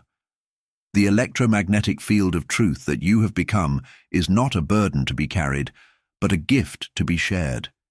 It is your contribution to the collective awakening of consciousness, your small but significant part in the great work of human individuation. Every moment you choose authenticity over convenience, truth over comfort, reality over illusion. You strengthen this field and make it more accessible to others. You are living proof that it is possible to drop the masks, to speak from the heart, to be real in a world that has largely forgotten what realness means. Your presence alone is a radical act of rebellion against the tyranny of the false self, a quiet revolution that changes the world, one authentic moment at a time. In the end, the electromagnetic field of truth that emanates from your being is not something you possess or control. It is something you have become through the sacred work of self-knowledge and integration. It is the natural fragrance of a soul that has found its way home to itself, the inevitable radiance of a being that has chosen wholeness over fragmentation, authenticity over performance, truth over comfort. This field will continue to strengthen and expand as you deepen in your own journey of individuation. It will touch lives you may never know about, inspire transformations you may never witness, and contribute to the great work of human consciousness in ways both subtle and profound. For in becoming authentically yourself, you have become a gift to the world, a living reminder of what is possible when we have the courage to be real. There comes a moment in the deepening of consciousness when the boundaries between your individual psyche and the vast ocean of the collective unconscious begin to dissolve. You realize that the voice speaking through your dreams is not merely your own, but the voice of humanity itself, ancient, eternal, speaking in the language of symbols that have echoed through the corridors of human experience since the first human being gazed up at the stars and wondered about their place in the cosmic order. You have become what Jung recognized as a natural medium, a conduit through which the archetypal energies that govern the deeper layers of existence flow with increasing clarity and power. This is not the theatrical mediumship of seances and spiritualist parlors, but something far more profound and dangerous, the capacity to channel the living wisdom of the species, to become a vessel through which the collective soul of humanity expresses its deepest truths and most urgent messages. Your individuated consciousness has become like a tuning fork, calibrated to frequencies that most humans cannot hear. Where others experience only the static of surface thoughts and everyday concerns, you have learned to attune yourself to the deeper transmissions that stream continuously from the archetypal realm. Your psyche has become a receiving station for the eternal broadcasts that have been transmitting since consciousness first emerged from the primordial darkness. The dreams that visit you now are no longer merely personal processing of daily residue, no longer simply the psyche's attempt to integrate the experiences of waking life. They arrive with the weight of prophecy, the luminous quality of revelation, carrying within their symbolic fabric the patterns and possibilities that are stirring. In the collective depths, you wake from these dreams not merely rested, but informed, carrying within your consciousness new configurations of meaning, fresh insights into the movements of the zeitgeist, glimpses of the future that is trying to be born through the laboring of the collective unconscious. These are the dreams that shamans and seers have always known, the visions that have guided tribes and nations through their darkest hours and most crucial transitions. But you carry them not as a chosen mystic or religious functionary, but as a natural consequence of your individuation process. By becoming fully yourself, by differentiating your consciousness from the collective mass, you have paradoxically opened yourself to become a more perfect instrument for the collective wisdom to express itself. Your intuitions arrive with the force of certainty, carrying within them the compressed wisdom of countless generations who have faced similar crossroads, similar challenges, similar moments of decision. What others mistake for lucky guessing or uncanny insight is actually your capacity to read the deeper currents, to sense the archetypal patterns that are constellating in the collective field before they manifest in visible events. You have learned to trust these intuitive flashes, not because they come from some supernatural source, but because you understand their origin in the deepest layers of human experience. The collective unconscious is not a mystical realm separate from ordinary reality. It is the accumulated wisdom of the species, the distilled essence of every human experience that has ever been lived, the repository of all the lessons that consciousness has learned in its long journey toward greater awareness and integration. When you speak from this deeper knowing, when you give voice to the insights that arise from your connection to the archetypal realm, your words carry a resonance that others immediately recognize even if they cannot articulate why. There is something in the tone, the timing, the precise configuration of language that strikes them as both completely new and utterly familiar, as if you were giving voice to truths they had always known but had never been able to express. Your creative expressions, whether they take the form of art, writing, music, or any other medium through which the soul speaks, become vehicles for universal themes that transcend the boundaries of personal experience. The images that emerge from your creative process carry within them the archetypal motifs that have appeared in human art and storytelling since the beginning of recorded history. The journey of the hero, the death and resurrection of the god, the marriage of opposites, the descent into the underworld, the return to paradise. But these are not conscious borrowings from the treasure house of human culture. They emerge spontaneously from your individuated consciousness, because individuation inevitably reconnects you with the universal patterns that underlie all human experience. By becoming deeply and authentically yourself, you have tapped into the source from which all authentic human expression springs, the archetypal realm where the eternal forms of human experience reside in their pure, undifferentiated state. This is why your creative work resonates across cultures and centuries, why it speaks to people who have never shared your particular experiences or cultural background. You have become a translator between the archetypal realm and ordinary consciousness, giving form to the formless energies that move through the collective unconscious, making visible the invisible patterns that govern the deeper movements of human existence. The connection you have established with these deeper layers of psyche operates through what Jung called the transcendent function, that capacity of consciousness to bridge the gap between conscious and unconscious, between personal and collective, between temporal and eternal.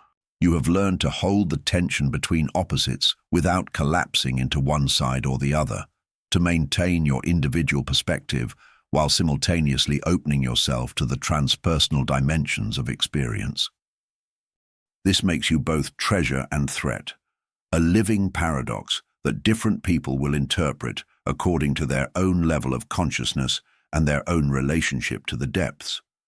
For those who hunger for meaning, who sense that there are dimensions of existence beyond the superficial concerns of consumer culture and social media, you represent a lifeline, a connection to the deeper sources of wisdom and guidance that their souls crave.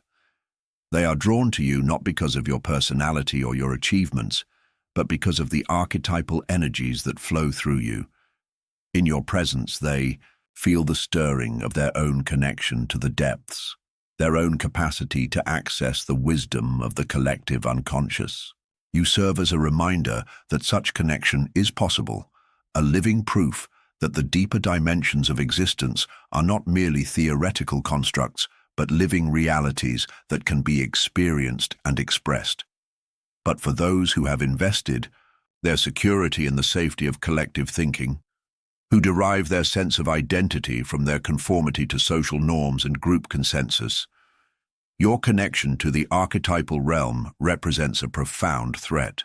Your very existence challenges the premise upon which they have built their lives, the assumption that truth is determined by majority vote, that meaning comes from external validation, that the deepest wisdom available to humanity can be found in the latest trends and popular opinions.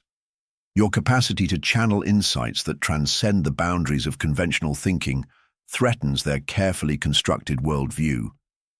If you can access truths that are not dependent on social consensus, if you can draw wisdom from sources that exist beyond the reach of institutional authority, then the foundations of their security begin to crack.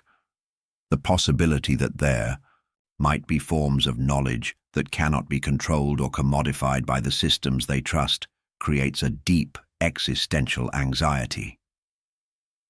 This is why prophets and visionaries have always been met with suspicion and hostility by the guardians of conventional wisdom. Your connection to the collective unconscious makes you inherently subversive, not because you seek to overthrow existing structures, but because your very existence demonstrates that there are sources of authority and wisdom that exist beyond the control of those structures. The energy that flows through you carries within it the seeds of transformation, the potential for new forms of consciousness to emerge. When you speak from the depths, when you give voice to the archetypal wisdom that moves through you, you are not merely sharing information. You are participating in the ongoing evolution of human consciousness, helping to birth new possibilities. For human existence, this is both your gift and your burden. You cannot turn off your connection to the collective unconscious any more than you can stop breathing. The archetypal energies that flow through you are not under your conscious control. They arise according to their own timing, express themselves according to their own nature, demand to be heard according to their own urgency. Sometimes this means being the bearer of uncomfortable truths, the one who must speak what others are not yet ready to hear. The collective unconscious does not respect social niceties or political correctness. It speaks the raw truth of human experience in all its beauty and terror, its light and shadow, its creative and destructive potential. When you channel this energy, you may find yourself saying things that challenge comfortable assumptions, that force people to confront aspects of reality they would prefer to avoid.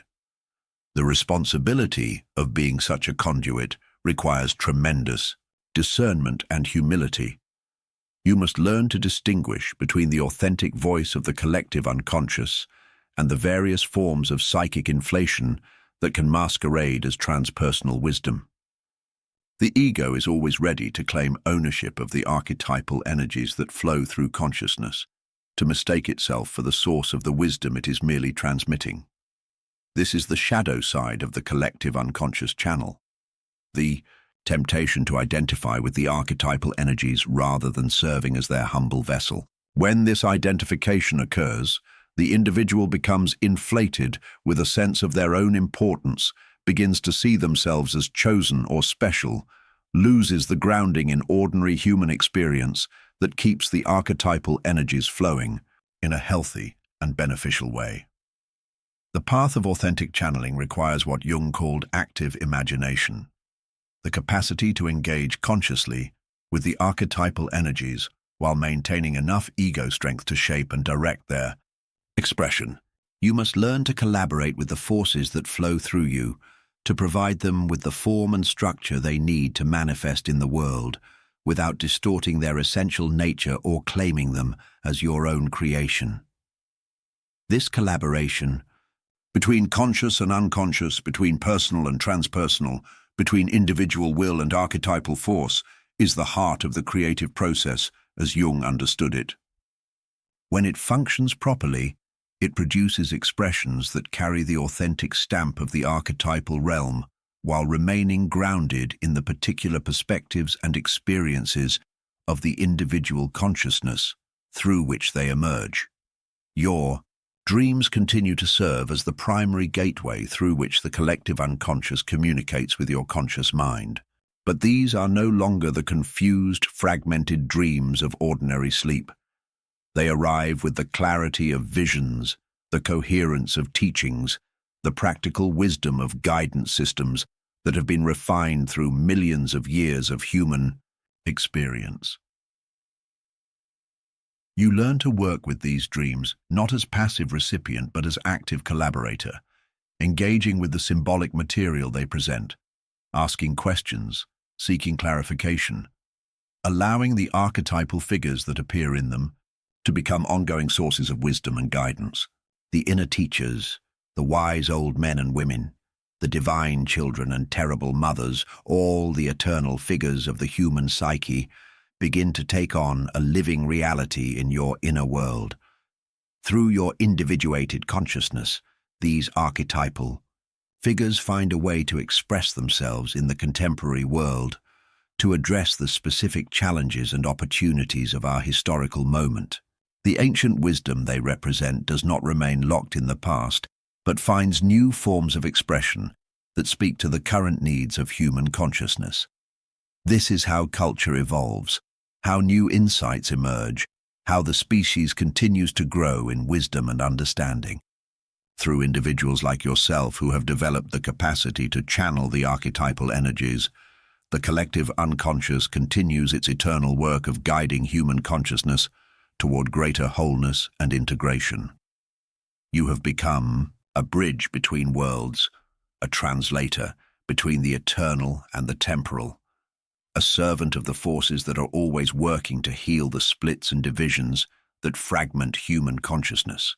Through your individuated awareness, the collective wisdom of humanity finds new ways to express itself, new forms through which to guide the species through its ongoing process of evolution and transformation. The treasure you represent is the ID, treasure of connection, the living proof that the deeper dimensions of existence are not lost to us, that the wisdom of the ages continues to flow through human consciousness for those who have learned to attune themselves to its frequencies. The threat you represent is the threat of awakening, the unsettling reminder that there are forms of knowledge and wisdom that cannot be controlled by the systems that govern surface consciousness, that the deepest truths about human existence emerge not from institutions or authorities, but from the eternal wellspring of the collective unconscious itself.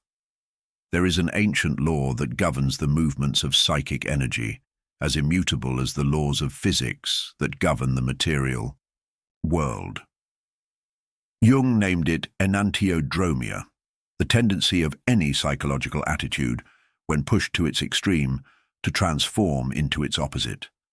Like a pendulum that swings to one side only to be pulled back by the inexorable force of gravity, consciousness cannot maintain an extreme position indefinitely without calling forth its compensatory reaction from the depths of the unconscious.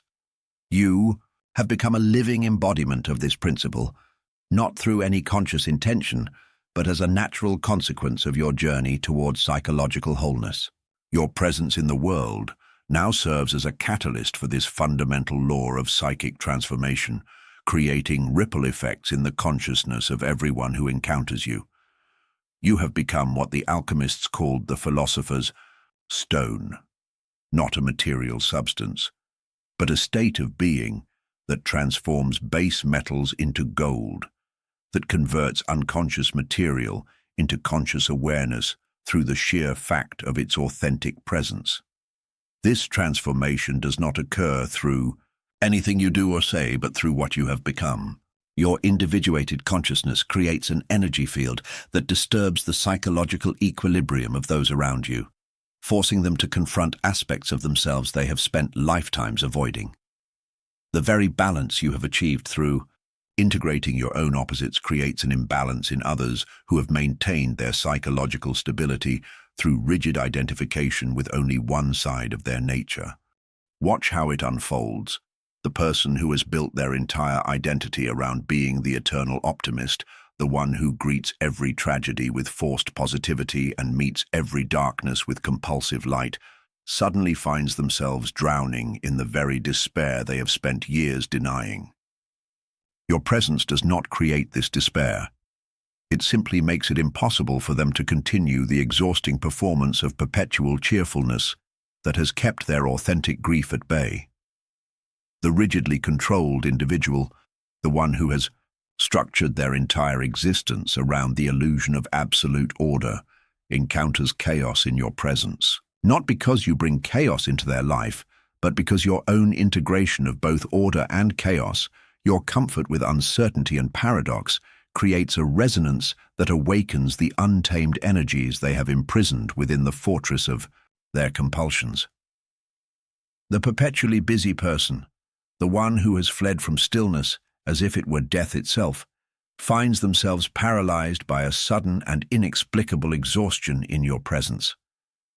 The workaholic discovers they cannot concentrate. The overachiever loses all motivation. The constantly moving person finds themselves confronted with the very stillness they have been running from their entire adult life. This is not coincidence, nor is it your conscious doing. You have become a tuning fork, calibrated to the frequency of wholeness, and when other consciousnesses encounter this frequency, they begin to vibrate in sympathy. But since most people have achieved their psychological stability through the systematic exclusion of certain aspects of their totality, this vibrational resonance initially manifests as disruption, as the sudden eruption of everything they have worked so hard to keep unconscious.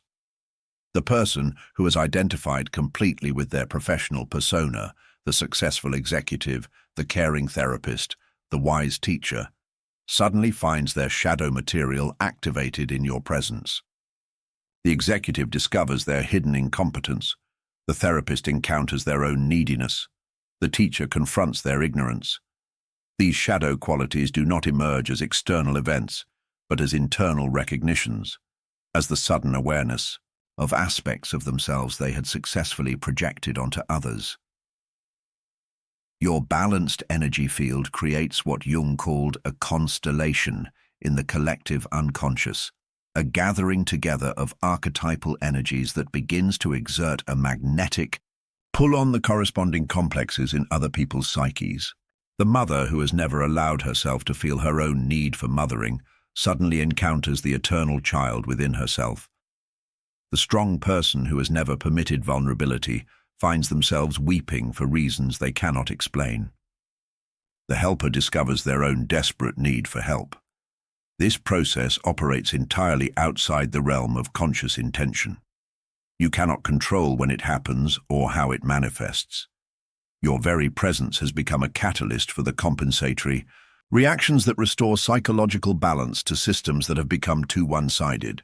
Like a magnet that does not choose which metal objects it attracts, your individuated consciousness automatically activates the enantiodromia process in others without any deliberate action on your part. The intensity of these reactions often surprises you. People who seemed perfectly stable and well-adjusted suddenly find themselves in the midst of profound psychological upheaval after spending time in your presence. Marriages that appeared solid begin to crack, revealing the fissures that were always there but had been carefully papered over.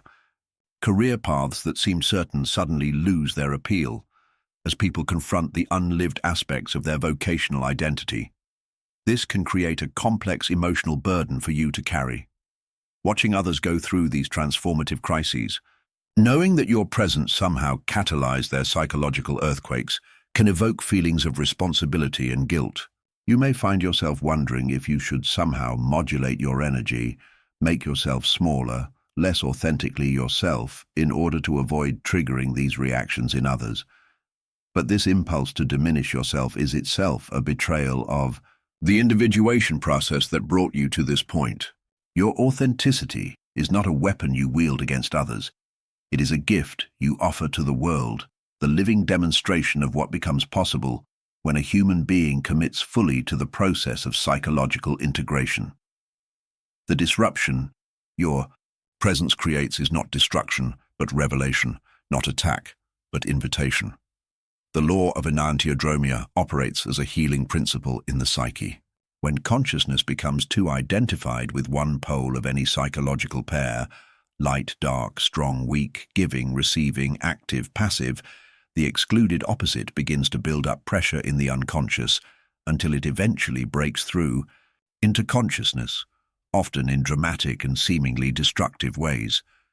Your presence simply accelerates this natural process, making it impossible for others to maintain psychological positions that were ultimately unsustainable. The person who has been overly identified with their spiritual light suddenly encounters their earthly darkness not as punishment, but as completion. The one who has fled from their own aggression meets their warrior energy not as enemy, but as ally. The perpetually selfless person discovers their healthy selfishness not as sin, but as salvation. In each case, the enantiodromia activated by Your presence serves to restore psychological wholeness to systems that had become dangerously imbalanced. This is why your very existence often precipitates both breakdowns and breakthroughs in equal measure. The same psychological disruption that feels like breakdown to the ego represents breakthrough to the self. The crisis that seems to shatter someone's carefully constructed identity actually creates the space for a more authentic and integrated sense of self to emerge. You become a witness to the profound intelligence of the unconscious, the way it uses every available opportunity to restore balance and promote growth. The timing of these enantiodromia events is never random. They occur precisely when the person is psychologically ready to integrate the previously excluded material, even if their ego consciousness feels completely unprepared for the encounter. The person who experiences a sudden depression after years of manic productivity is being invited to explore the value of stillness, of receptivity, of being rather than constantly doing. The one who encounters unexpected anger after a lifetime of compliance is being called to discover their authentic boundaries, their capacity to say no, their right to take up space in the world. But not everyone welcomes these invitations to wholeness. Some people become deeply resentful of your catalytic role in their psychological transformation. They may blame you for the disruption in their previously stable existence, may accuse you of somehow causing their crisis, may even attempt to punish you for forcing them to confront aspects of themselves they preferred to keep hidden. This resentment is particularly intense when the enantiodromia process challenges someone's fundamental identity or threatens their social position. The spiritual teacher who suddenly encounters their own need for guidance, the healer who discovers their own wounds, the leader who confronts their own followership.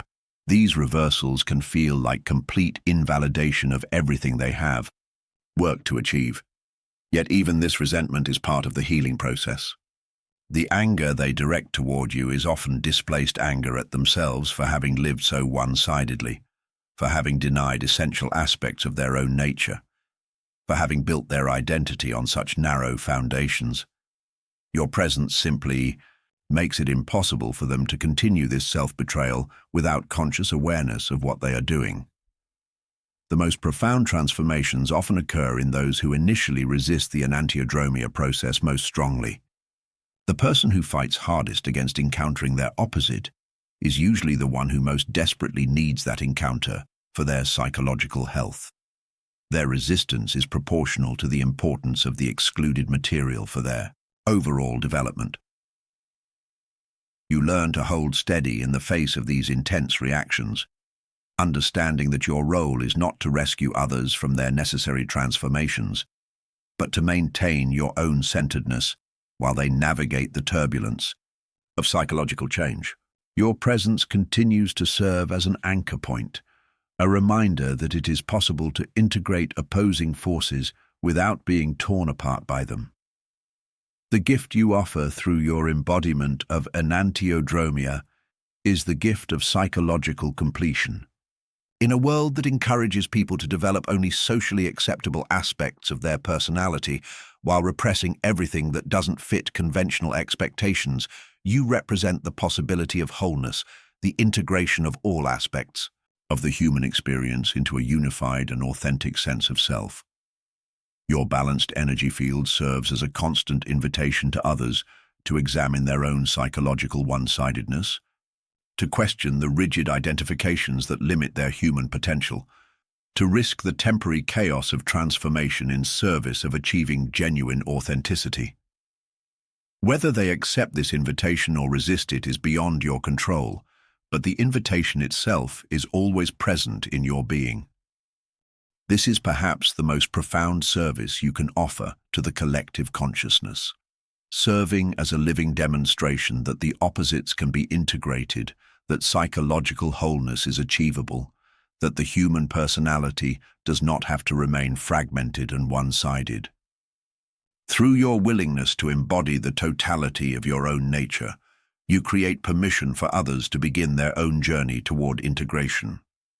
The enantiodromia effect that operates through your presence is ultimately an expression of love, Not the sentimental love that seeks to protect others from difficulty, but the fierce love that calls forth the highest potential in every person you encounter.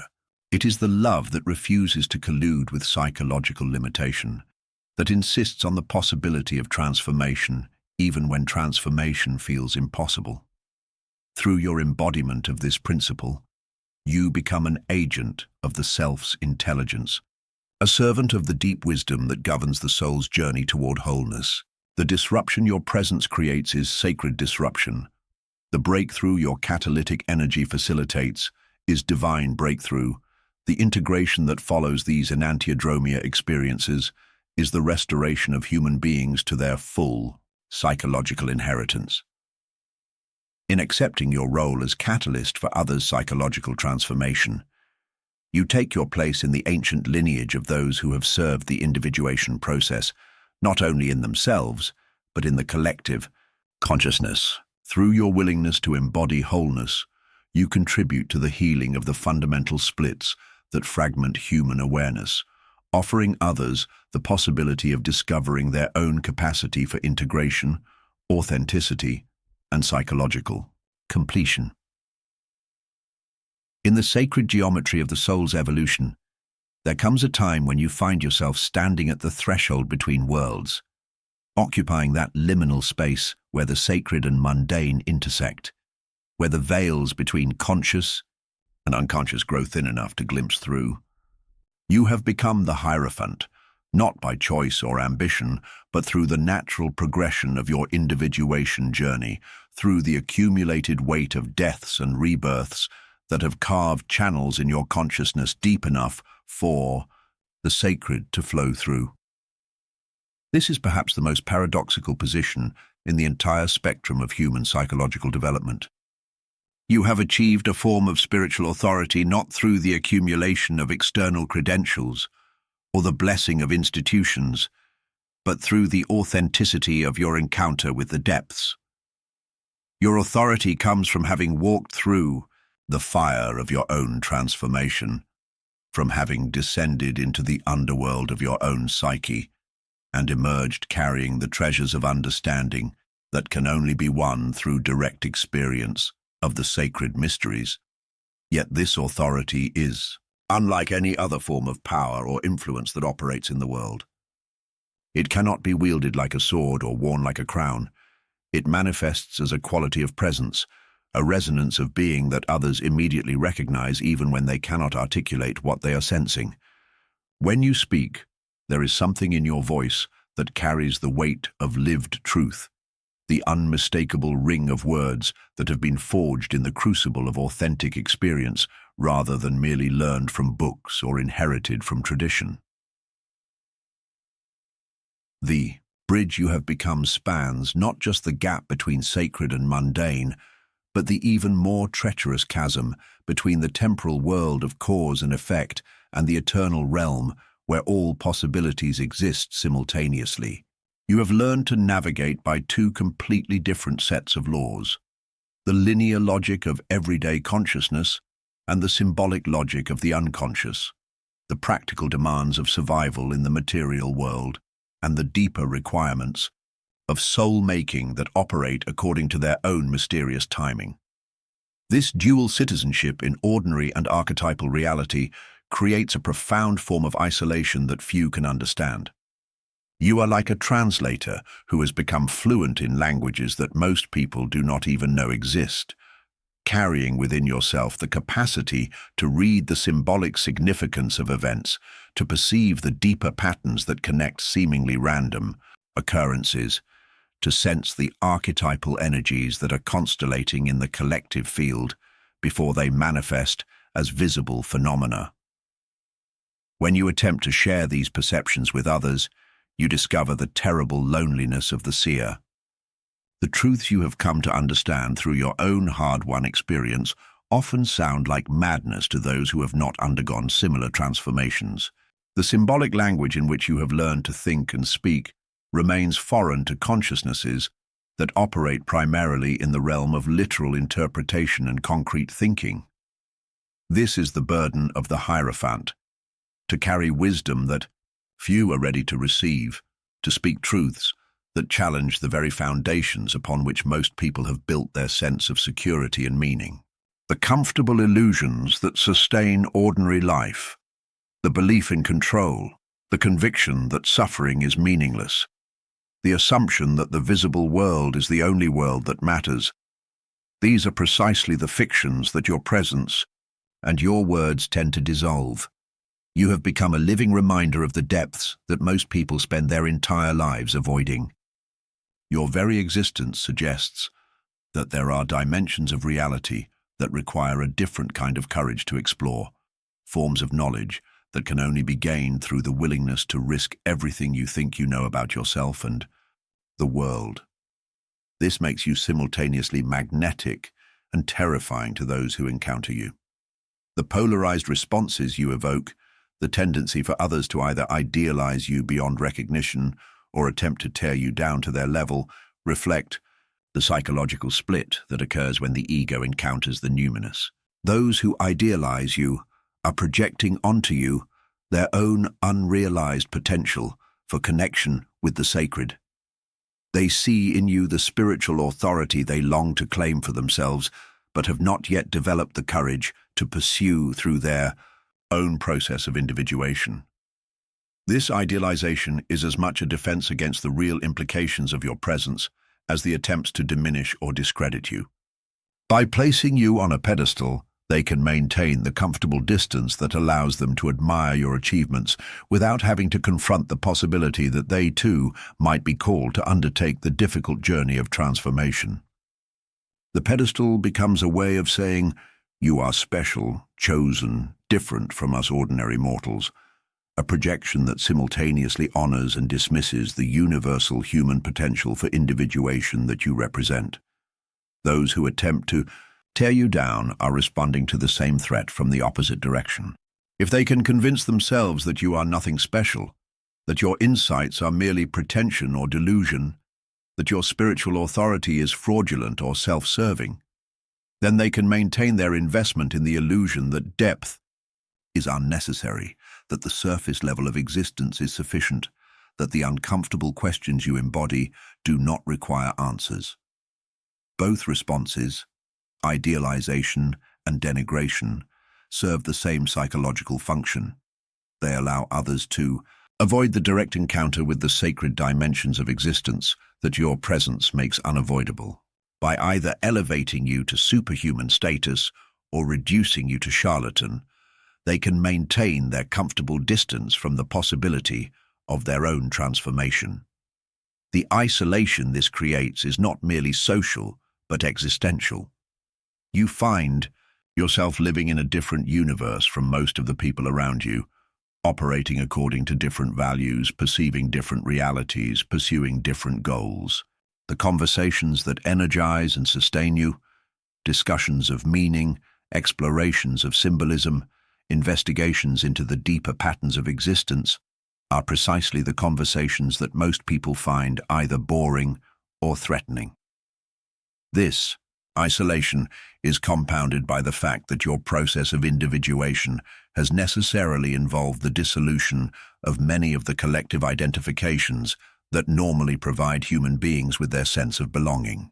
You can no longer derive your identity from your profession, your social status, your political affiliations, or your cultural background in the same unconscious way that most people do. These external markers of identity have been relativized by your encounter with the deeper sources of selfhood. Yet this dissolution of collective identifications is not a loss, but a liberation. You have discovered that your true identity lies not in what you do or how others perceive you, but in your capacity to serve as a conscious participant in the ongoing creation of meaning. Your authority comes not from your position in any external hierarchy, but from your willingness to take responsibility for your own psychological and spiritual development. The wisdom you carry has been earned through the currency of your own suffering, your own mistakes, your own willingness to confront the shadows and paradoxes of existence. This gives your words a quality of authenticity that cannot be faked or manufactured. When you speak from this place of hard-won understanding, others recognize the unmistakable resonance of truth, even when that truth disturbs their comfortable assumptions. But this recognition often comes with a price. The truth you speak tends to illuminate the places where others have been hiding from themselves, where they have been living in unconscious contradiction to their own deeper nature. Your presence becomes a mirror in which they glimpse their own unlived lives, their own abandoned possibilities, their own betrayals of the sacred calling that whispers in the depths of every human heart. This is why the Hierophant has always been a figure of both reverence and controversy. The spiritual authority you embody is not institutional, but charismatic. It emerges from your direct relationship with the sacred and speaks to the same capacity for sacred encounter that lies dormant in others.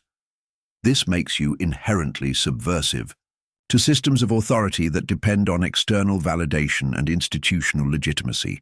Your very existence suggests that the most profound truths about human existence cannot be packaged, commodified, or controlled by any external authority. The wisdom you carry emerges from the direct encounter between consciousness and the mystery of existence, from the willingness to engage with the fundamental questions of meaning and purpose that no institution can answer for another person. This creates a particular form of loneliness. The loneliness of the pathfinder, the pioneer, the one who has ventured into territories that most people prefer to leave unexplored. You carry maps of inner landscapes that others cannot read, speak, languages of the soul that others have not learned, navigate by stars that others cannot see. Yet this loneliness is also a form of companionship with the eternal. In learning to live as a bridge between worlds, you have discovered that you are never truly alone. The archetypal figures that populate the collective unconscious become your constant companions. The eternal patterns of meaning become your reliable guides. The sacred itself becomes your most intimate friend and advisor. The isolation you experience in the temporal world is balanced by your profound connection to the eternal dimensions of existence. While others seek validation and companionship in the horizontal relationships of social life, you have learned to find sustenance in the vertical relationship between consciousness and the sacred source from which all meaning emerges. This vertical orientation gives you a different perspective on the human drama unfolding around you. You can see the larger patterns, the deeper significance, the eternal themes that are being played out through the apparently random events of ordinary life. This perspective allows you to offer guidance and wisdom that comes not from your personal opinions or preferences, but from your capacity to perceive the deeper currents of meaning that flow beneath the surface of events. The burden of carrying this perspective is that you often find yourself several steps ahead of the collective consciousness, seeing possibilities and perceiving patterns that others are not yet ready to recognize. This can create a sense of frustration and impatience, a longing for others to catch up, to develop the eyes to see what you are seeing. But the true lesson of the Hierophant is patience, the understanding that consciousness evolves according to its own timing, that you cannot force the process of awakening in others any more than you could force the opening of a flower. Your role is not to drag others kicking and screaming into the light, but to hold steady as a beacon, to maintain your connection to the sacred dimensions of existence, to continue speaking the truth as you understand it regardless of how it is received. The gift hidden within the isolation is the development of what Jung called the transcendent function, the capacity to hold the tension between opposites without collapsing into one side or the other. As the Hierophant, you learn to bridge not only the gap between sacred and mundane, but all the various polarities that fragment human consciousness: light and shadow, individual and collective, temporal and eternal, known and unknown. This bridging function is perhaps the most important service you can offer to the world. In a time when consciousness is increasingly polarized, when people retreat into ideological camps and lose the capacity for genuine dialogue, your ability to hold multiple perspectives simultaneously becomes a rare and precious gift. You become a living demonstration that it is possible to embrace paradox, to find unity within diversity, to discover the sacred dimension that underlies all apparent oppositions. Through your willingness to accept the isolation that comes with this role, you contribute to the healing of the collective consciousness. Every time you speak truth to power, every time you refuse to simplify complex realities, every time you insist on the importance of the inner life in a world obsessed with external achievements, you are helping to restore the lost art of depth, the forgotten practice of soul-making. The Hierophant's isolation is not a punishment, but a purification, not a curse, but a calling. In accepting this role, you take your place in the long lineage of those who have served as bridges between worlds, who have been willing to sacrifice the comfort of conventional belonging for the privilege of serving the sacred dimensions of existence. Through your willingness to stand alone, you ensure that others will never be completely alone in their own journey toward wholeness and authenticity. There is a moment in the life of every caterpillar when it must choose between remaining what it has always been and surrendering to an unknowable transformation. This choice, if we can call it choice when it operates at such profound biological and spiritual depths, represents one of nature's most perfect metaphors for the human journey toward individuation. Yet unlike the caterpillar, whose metamorphosis follows ancient biological imperatives, human beings possess the terrible freedom to refuse their own transformation, to remain forever crawling when they were designed to fly. You have become the butterfly in a world of caterpillars who have forgotten their wings. Your very existence serves as a living reminder of the metamorphosis that awaits every soul brave enough to enter the darkness of their own chrysalis. But this reminder, this embodied proof of transformation's possibility, creates a paradox as ancient as consciousness itself. For every person who is inspired by your wings, there is another who is threatened by them. The chrysalis paradox operates at the deepest levels of human psychology. It reveals itself in the profound ambivalence with which most people approach the possibility of genuine change. On one level, buried beneath layers of conditioning and compromise, every soul yearns for transformation. There exists within the human psyche an innate drive toward wholeness, toward the actualization of unrealized potential, toward the emergence of the authentic self from the cocoon of social expectations and inherited limitations. Yet simultaneously, there exists an equally powerful force that resists this transformation, the part of the psyche that has made peace with limitation, that has found safety in the known boundaries of current identity, that fears the dissolution necessary for rebirth. This resistance is not merely psychological, it is existential. To transform authentically means to die to who you have been, and death, even symbolic death, even death that leads to rebirth, triggers our most primal survival mechanisms. Your presence activates both sides of this paradox simultaneously. In your being, others encounter living proof that the human spirit is indeed infinitely malleable, that the boundaries they have accepted as permanent are actually permeable, that the stories they have told themselves about their limitations are exactly that, stories, not immutable truths. You are the evidence that transformation is not merely possible but inevitable for those who choose to embrace it fully. This evidence manifests not in your words or actions alone, but in the very quality of your presence. There is something unmistakably different about a person who has undergone genuine metamorphosis.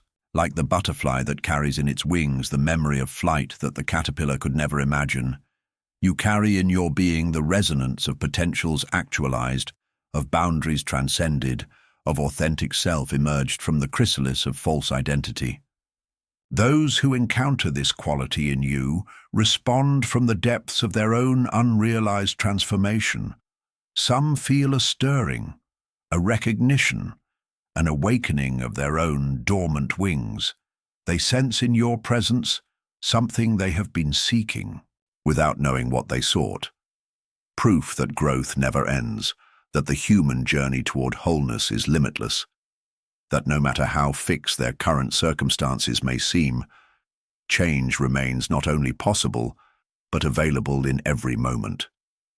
These souls are drawn to you like iron filings to a magnet, not because they understand intellectually what you represent, but because their own buried potential resonates with the actualized potential they sense in you. They may find themselves thinking differently after spending time in your presence, seeing possibilities they had never considered, feeling impulses toward growth and change that seemed impossible before they encountered your embodied proof of transformation. But for every person who responds to your presence with inspiration and recognition, there is another who responds with threat and resistance. These are the ones who have constructed their entire identity around their limitations, who have made their wounds into their defining characteristics, who have found in their brokenness a kind of perverse comfort that they are unwilling to surrender. Your existence challenges the fundamental assumptions upon which they have built their lives. If transformation is truly possible, if growth never ends, if the human spirit is infinitely malleable, then what excuse do they have for remaining as they are? Your very being becomes an uncomfortable mirror that reflects back to them not their current reality, but their unrealized potential, and this reflection feels not like inspiration, but like accusation. This is the shadow side of the chrysalis paradox, your transformation. Your actualized potential, your embodied proof of change becomes a source of shame for those who have chosen stagnation. They may find themselves angry in your presence without understanding why. They may feel judged, though you judge not. They may experience discomfort, restlessness, a vague sense of dissatisfaction with their own lives that they cannot quite name or explain. Some will attempt to diminish your transformation, to find flaws in your metamorphosis, to prove to themselves that you are not really changed, not really different, not really free from the limitations that bind them. They need you to be flawed, incomplete, still struggling, because if you have truly transcended your chrysalis, then they must confront the possibility that they too could transcend theirs. And this possibility terrifies them more than the certainty of remaining unchanged. Others will respond with a kind of psychological aggression, attempting to pull you back into the cocoon state, to convince you that your transformation is an illusion, that your wings are fragile, that flying is dangerous, and crawling is safer. They become agents of the collective resistance to individual transformation, guardians of the status quo who feel threatened by anyone who dares to prove that change is possible. This resistance you encounter is not personal, though it may feel intensely personal. It is archetypal, stemming from the deepest layers of the collective unconscious where the forces of stagnation and transformation wage their eternal battle. You have become, simply by virtue of your own metamorphosis, a representative of the transformative force, and as such, you naturally activate the compensatory resistance that seeks to maintain the existing order. Jung understood this dynamic deeply. He recognized that individuation is not merely a personal process, but a cosmic one, that each person who successfully navigates their own transformation contributes to the evolution of consciousness itself. But he also understood that this contribution would be met with resistance, that the forces of unconsciousness would rally against each emergence of new consciousness, that every butterfly would be met with those who insist that caterpillars should remain caterpillars. The chrysalis paradox reveals itself most clearly in intimate relationships. Those closest to you, family members, old friends, long-term partners, may experience your transformation as a form of betrayal. They knew you as a caterpillar. They are comfortable with caterpillar you. Your emergence as a butterfly disrupts the established dynamics, challenges the familiar patterns, requires them to relate to you in entirely new ways.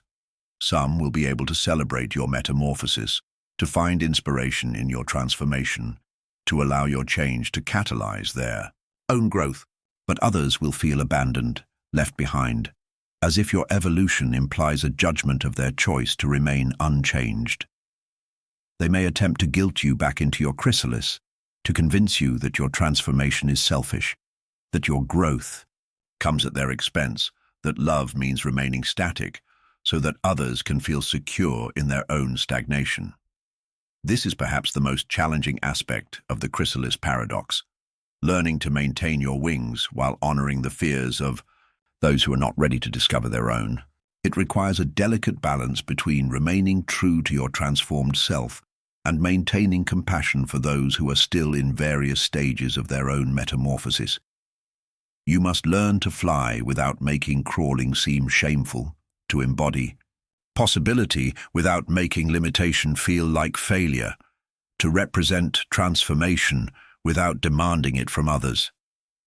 This is the wisdom of the mature butterfly, to know that its existence alone is sufficient catalyst, that its wings speak louder than any words about the potential that exists within every chrysalis.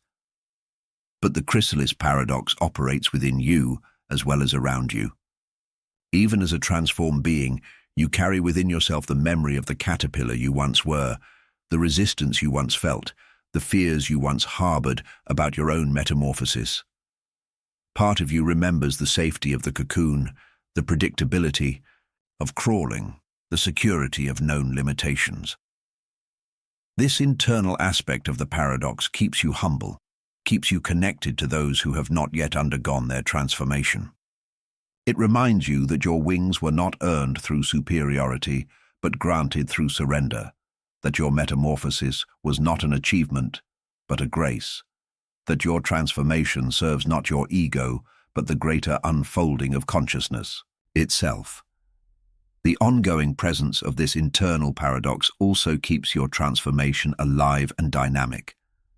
Unlike the biological metamorphosis of the caterpillar, which occurs once and remains complete, the psychological metamorphosis of the human being is an ongoing process, a continuous dying and being reborn, a perpetual emergence from one chrysalis, only to enter the next stage of development. You may find that just when you think your transformation is complete, life presents you with new opportunities for growth, new challenges that require further metamorphosis, new chrysalises that must be entered and transcended. This is the infinite malleability of the human spirit. There is no final form, no ultimate butterfly, no end to the possibilities for continued transformation. This endless potential for change, this infinite capacity for metamorphosis is both gift and burden. It means that you will never reach a place where growth is no longer possible, where challenge is no longer necessary, where transformation is no longer available. You will always be simultaneously the butterfly who has emerged and the caterpillar preparing for the next metamorphosis. Understanding the chrysalis paradox allows you to hold space for both sides of the transformation dynamic, to honor both the terror and the wonder that your existence evokes in others, to appreciate both the resistance and the recognition that your presence activates, to embrace both the burden and the blessing of being living proof that change is always possible. You become, in essence, a bridge between the world of limitation and the world of infinite possibility. Your very existence suggests that the boundaries people have accepted as permanent are actually permeable, that the stories they have told themselves about their fixed nature are actually fluid, that the human spirit is indeed capable of transformations that would have seemed impossible from their current vantage point. This bridge function is both your gift to the world and your sacred responsibility.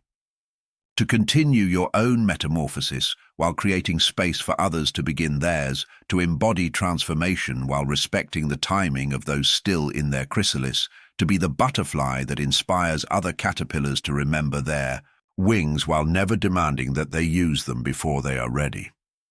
The chrysalis paradox ultimately reveals the profound truth that transformation is both the most natural and the most challenging aspect of human existence.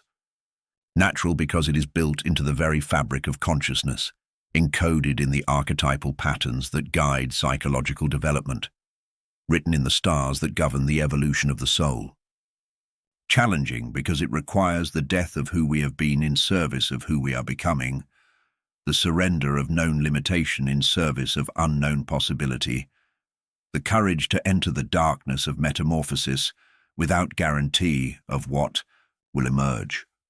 You stand as living testimony to this truth, a reminder carved in flesh and blood that the human journey is not toward fixed states, but toward endless becoming, not toward final forms, but toward infinite transformation, not toward the security of permanent identity, but toward the adventure of perpetual metamorphosis.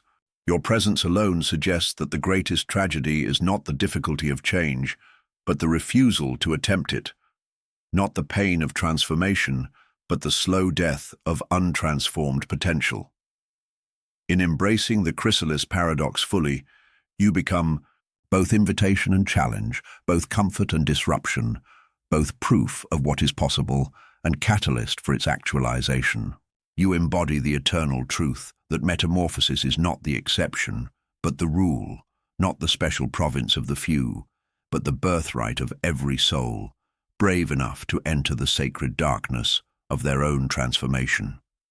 There comes a sacred moment in the journey of individuation when you realize that the path you have walked, the dark nights you have endured, the shadows you have integrated, the false selves you have shed, all of this has led you to a place that few others have ever reached. You stand now on the summit of your own becoming, breathing the thin air of authentic selfhood, and from this height you can see both the beauty and the terrible isolation of true wholeness. This is the divine loneliness that Jung spoke of with such profound understanding, not the empty loneliness of disconnection, but the sacred solitude of completion. You have become like a mountain peak that pierces the clouds, magnificent in its singular emergence from the landscape, yet by its very height separated from the valley where most of humanity dwells. The paradox reveals itself slowly, like dawn breaking over an unfamiliar territory. The more integrated you become, the more you discover that wholeness itself creates a kind of exile, not the bitter exile of rejection, but the poignant exile of transcendence. You have climbed beyond the altitude where most relationships can survive. The air you breathe now is too rarefied for those who have not made their own ascent. In the early stages of your individuation, you may have imagined that becoming whole would bring you closer to others, that authenticity would create deeper connections, that integration would lead to greater intimacy. And in some ways this is true. Your capacity for genuine relationship has deepened immeasurably. You can meet others with a presence that is both powerful and gentle, both strong and vulnerable. You can offer love without agenda, wisdom without superiority, support without codependence. Yet paradoxically, these very qualities that make you more capable of authentic connection also make such connections increasingly rare. Most people are not prepared to meet you in the depth of your wholeness. They may be drawn to your presence, fascinated by your energy, inspired by your authenticity. But when it comes to truly meeting you soul to soul, they find themselves unable to sustain the altitude required. This is not their failure, nor is it yours. It is simply the natural consequence of having completed a journey that few are willing to undertake. You have done the work of integrating your shadow, of dismantling your persona, of descending into the underworld of your unconscious and returning with treasure. You have died to who you were and been reborn as who you truly are. This transformation has made you capable of extraordinary depth, but it has also made you different from those who have not undergone such metamorphosis. The individuated solitude manifests in many ways. You may find yourself in rooms full of people yet feeling utterly alone, not because you cannot connect with them, but because they cannot connect with the fullness of who you have become. Conversations that once satisfied now feel shallow. Relationships that once sustained now feel partial. Activities that once engaged now feel empty. This is not depression or disconnection in the clinical sense. It is the natural response of a soul that has tasted wholeness to anything that offers only fragments. You have become like someone who has learned to appreciate fine wine and now finds it difficult to enjoy cheap spirits, or like a musician who has mastered complex harmonies and now finds simple melodies insufficient. The crowds that gather around. Your energy often mistake your magnetism for availability, your presence for accessibility. They are drawn to the light you emanate, the power you carry, the authenticity you embody, but they want to consume these qualities rather than cultivate them within themselves. They want to bask in your wholeness rather than undertake their own journey toward integration. This creates a strange dynamic where you are simultaneously sought after and misunderstood, celebrated and isolated. People want to be near you, but they cannot truly see you. They project onto you their own images of what they think you represent, guru, savior, ideal, fantasy, rather than meeting you as the complex, integrated human being you have become. The burden of being constantly projected upon, constantly misperceived, constantly reduced to others' limited understanding of your depth, adds another layer to the individuated solitude. You learn to carry yourself with a kind of protective grace, offering what you can while preserving the sacred core of your being from those who would colonize it with their unmet needs and unfulfilled projections. Yet even in relationships where projection is minimal, where genuine recognition exists, you may find that your very wholeness creates a gulf that is difficult to bridge. Your partner may love you deeply, yet feel inadequate in the face of your integration. Your friends may admire your authenticity, yet feel shallow in comparison to your depth. Your family may be proud of your growth, yet feel alienated by the person you have become. This is the price of transformation, not just the difficult work of individuation itself, but the aftermath of completion, the challenge of living as a whole person in a world of fragments. You must learn to calibrate your presence, to offer your depth in doses that others can absorb, to share your light without blinding those who are still adjusting to their own darkness. The divine loneliness also emerges from the recognition that your journey is ultimately yours alone.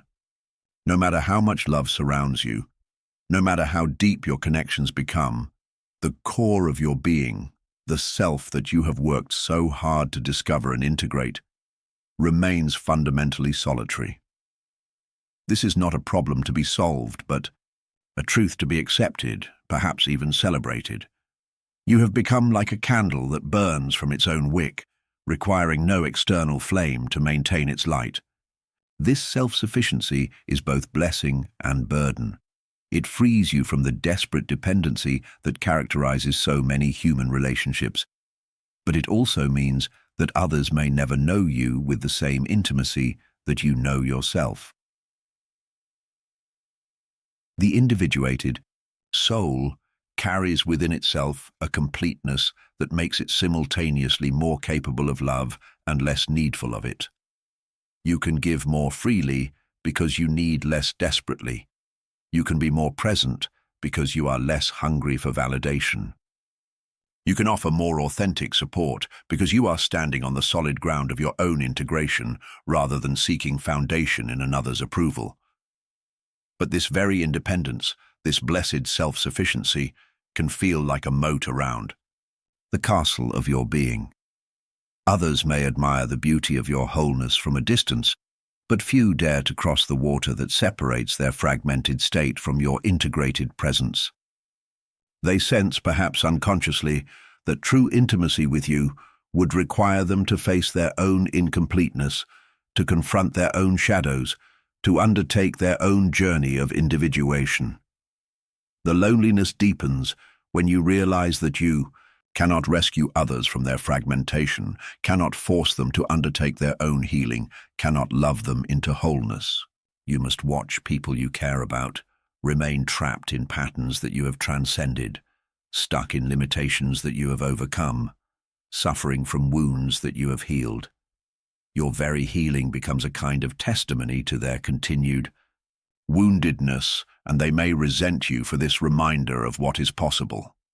This is perhaps the most challenging aspect of the individuated solitude, learning to love without fixing, to care without controlling, to offer your light without insisting that others use it to illuminate their own darkness. You must develop what might be called a divine detachment, a compassionate non-interference that honors others' right to remain as they are while maintaining your own commitment to growth and authenticity. The loneliness is compounded by the fact that few people understand the territory you have crossed to reach your current state of being. They may admire your strength without understanding the surrender it required. They may appreciate your wisdom without recognizing the foolishness you had to embrace to find it. They may benefit from your presence without comprehending the price you paid to develop it. This lack of understanding is not their fault. How could they comprehend a journey they have not taken, recognize landmarks they have never seen, appreciate the view from a summit they have never climbed? But it adds to the isolation of your position, the sense that you carry within yourself experiences and insights that cannot be fully shared, cannot be completely communicated, cannot be entirely understood by those who have not undergone similar transformation. Yet within this solitude lies a profound gift, in learning to be alone without being lonely, in discovering that your wholeness needs no external validation to remain intact, in finding that your authenticity requires no audience. To be genuine, you have touched something that most people spend their entire lives seeking: the capacity for true self-love, genuine self-acceptance, authentic self-companionship. You have become your own best friend, your own most trusted advisor, your own most reliable source of comfort and strength. This does not make you narcissistic or self-absorbed, quite the opposite. Because you have learned to meet your own deepest needs, you can engage with others from a place of genuine generosity rather than hidden neediness. Because you have developed an intimate relationship with your own soul, you can offer authentic intimacy to others without the desperate grasping that characterizes so much human connection. The individuated solitude also contains within it a kind of cosmic companionship. Having touched the depths of your own being, having integrated the disparate aspects of your psyche into a unified whole, you have connected with something larger than your personal identity, what Jung called the self with a capital S, the archetype of wholeness that connects you to the greater pattern of existence. This connection to the transpersonal dimension of being provides a kind of companionship that transcends human relationship. You are never truly alone because you carry within yourself a relationship to the eternal, to the infinite, to the source from which all individuation springs. This divine companionship does not replace human connection, but it provides a foundation that makes human relationship possible without being desperate. The mountain peak of your individuation may be isolated, but it is also connected to the entire mountain range of consciousness. You stand alone, yet you are part of something immeasurably vast. Your solitude is not separation, but a unique form of belonging. Belonging to yourself, belonging to the cosmos, belonging to the eternal process of consciousness coming to know itself through individual forms. Learning to embrace this divine loneliness, to find within your own wholeness the companionship you once sought elsewhere, to discover that your completeness is not a barrier to connection, but a foundation for it. This is perhaps the final initiation of the individuated soul. You learn to be alone without being isolated, complete without being closed, whole without being separate. The individuated solitude becomes, in time, a sanctuary rather than a prison. It is the sacred space where you can rest in your own authentic being, where you can commune with the deepest truths of your existence, where you can touch the eternal dimension of your nature without interference or distraction. It is from this sanctuary that you can emerge to offer the world the gift of your wholeness, knowing that you carry within yourself the source of your own renewal. This solitude also serves the world in ways that may not be immediately apparent. Every person who achieves genuine individuation, who completes their own journey toward wholeness, who learns to embody authentic being in a world of masks and pretense, creates a resonance that strengthens the field of consciousness itself. Your individual completion contributes to the collective possibility of wholeness. Your personal integration makes it easier for others to find their own path toward authenticity. You become, in your very solitude, a beacon for those who are ready to undertake their own journey of individuation. Your willingness to stand alone in your truth gives others permission to risk the loneliness that authentic living sometimes requires. Your embrace of the divine solitude becomes an invitation for others to discover their own capacity for wholeness, their own ability to be complete within themselves. The individuated solitude is thus both ending and beginning, the completion of your own journey toward wholeness and the commencement of your service to the greater unfolding of consciousness. In learning to be magnificently alone, you have prepared yourself to be genuinely available to others. In embracing your own completeness, you have developed the capacity to support others in discovering theirs. In the deepest chamber of your journey through the labyrinth of individuation, you arrive at the most paradoxical destination of all, the place where you began. But now you know it for the first time. This is the sacred return, not to the unconscious innocence of your origins, but to a conscious embrace of your essential nature, refined and purified through the fires of transformation. You have completed the great circle, the Ouroboros of the soul, and in doing so you have discovered the ultimate expression of a truly powerful aura, the quiet sovereignty of someone who has found their rightful place in the cosmic order. The isolation that once felt like exile has transformed into the richest solitude, pregnant with the presence of the eternal. Where others flee from aloneness as if it were a disease, you have learned to inhabit your solitude like a sacred temple, recognizing it as the natural state of a consciousness that has remembered its divine origins. This is not the isolation of the wounded ego, desperately seeking validation from external sources, but the chosen solitude of the individuated soul, complete within itself yet eternally connected to the greater mystery of existence. You have discovered what the mystics have always known, that true companionship is found not in the desperate clinging to others, but in the profound intimacy with your own depths. In learning to love your own company, you have unlocked the secret of authentic relationship, that only those who are whole within themselves can truly meet another without the distortions of projection, need, and unconscious expectation. This love of your own company emerges not from narcissism, but from genuine self-acceptance, from the hard-won recognition that you are exactly who you are meant to be in this moment of cosmic unfolding. Every flaw you once tried to hide, every shadow you once fought to deny, every weakness you once attempted to overcome, all of these have revealed themselves as essential threads in the tapestry of your becoming. You have learned to embrace not just your light, but your darkness, not just your strength, but your vulnerability, not just your successes, but your failures as necessary elements in the great work of becoming fully human.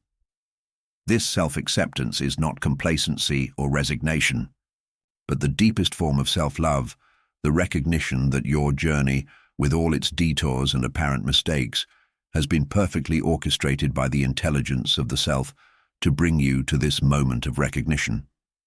You understand now that there was never anything wrong with you that needed to be fixed, only aspects of your totality that needed to be integrated, owned, and transformed into conscious awareness. Your presence no longer requires validation from others to be complete. You have discovered the source of your own authority within yourself, in your direct relationship with the mystery that breathes through all existence. This is not the brittle independence of the wounded ego, but the supple autonomy of a consciousness that has found its ground in the eternal rather than the temporal, in the essential rather than the accidental. This sovereignty is perhaps the rarest quality in human existence, the capacity to stand alone without loneliness, to be complete without being closed, to be self-sufficient without being selfish. You have become like a mountain that needs no permission to exist, like a river that needs no approval to flow toward its destination. Your being has its own authority, its own legitimacy, its own reason for existence that requires no external confirmation. Yet this sovereignty is not separation. In finding your true independence, you have paradoxically discovered your deepest interdependence with all of existence. You understand now that your individual journey toward wholeness is simultaneously a contribution to the collective evolution of consciousness, that your personal healing serves the healing of the world, that your individual authenticity grants permission for others to discover their own. The quiet confidence that emanates from your being is not the manufactured confidence of positive thinking or self-help techniques, but the natural radiance of a consciousness that has come home to itself. It is the confidence of someone who has walked through the valley of the shadow of death and emerged not unscathed, but transformed, carrying within themselves the proof that the human spirit is indestructible, that consciousness cannot be diminished by any external circumstance. This confidence expresses itself not in the need to dominate or impress others, but in the peaceful certainty of someone who knows their own worth without needing to prove it. You have moved beyond the exhausting game of comparison and competition that drives most human interaction into a realm where your value is inherent rather than earned, essential rather than achieved. Your aura now carries the unmistakable signature of completion, not the completion of perfection, but the completion of integration. Others sense in your presence the possibility of their own wholeness, their own capacity to embrace the totality of their experience without judgment or rejection. You have become a living demonstration that the human journey, no matter how difficult or convoluted, ultimately leads toward greater consciousness, deeper love, and more authentic expression. The power that radiates from your being is not the power of domination, but the power of presence, the capacity to be fully where you are, completely engaged with what is, entirely accepting of what presents itself in each moment.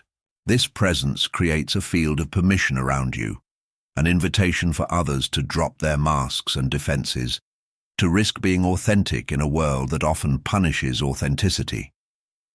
You have learned to love not just your light, but your shadow, not just your successes, but your failures, not just your clarity, but your confusion. This comprehensive self-acceptance creates a foundation of such stability that others can feel it in your presence. They sense that here is someone who has made peace with the human condition in all its contradictions and complexities. The sacred return is not a destination, but a way of being, the capacity to find the extraordinary within the ordinary, the eternal within the temporal, the sacred within the mundane. You have discovered that the kingdom of heaven is not a place you go to, but a consciousness you inhabit, not a reward you earn, but a birthright you claim.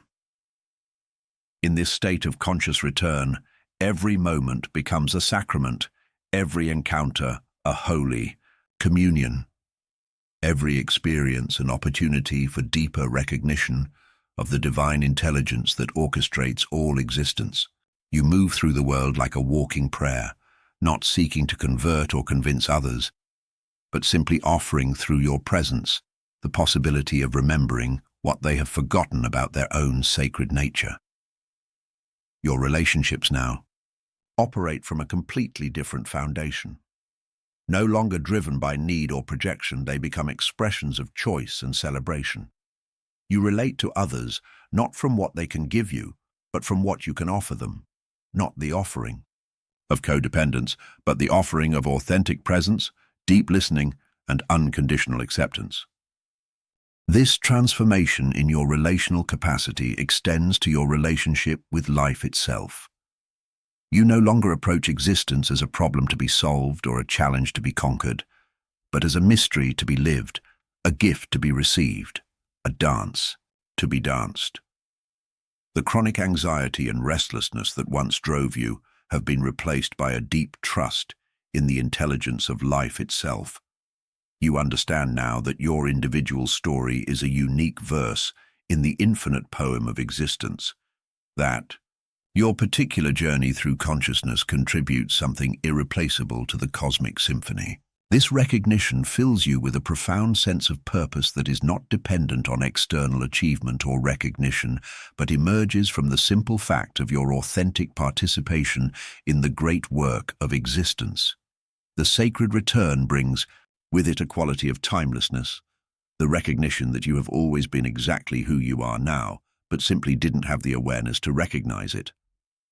The journey of individuation has not changed your essential nature, but has revealed it, not created your authentic self, but uncovered it from beneath the layers of conditioning and unconscious identification that once obscured it.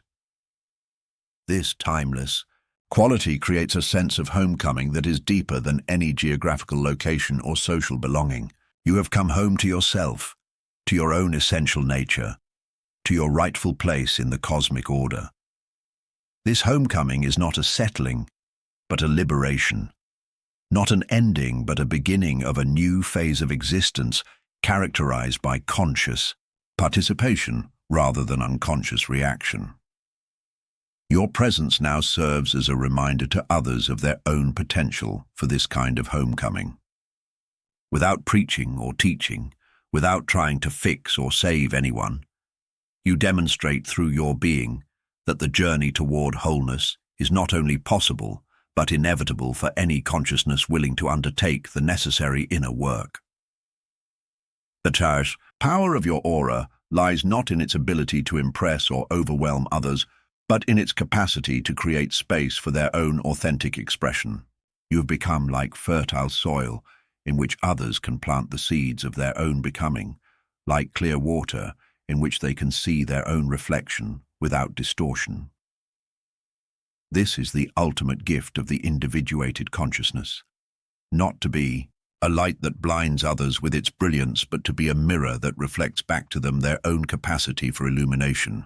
You have learned to hold space for others' journeys without trying to direct or control them, to offer your wisdom without attachment to whether it is received, to love without condition or expectation of return.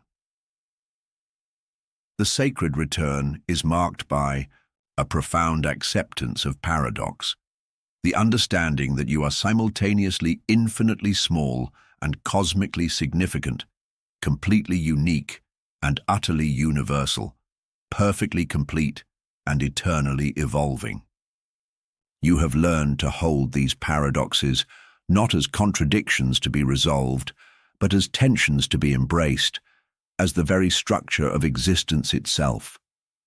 In this acceptance of paradox, you discover the source of true freedom, the liberation that comes not from eliminating contradictions, but from dancing with them, not from achieving final answers, but from living fully within the questions that make existence meaningful.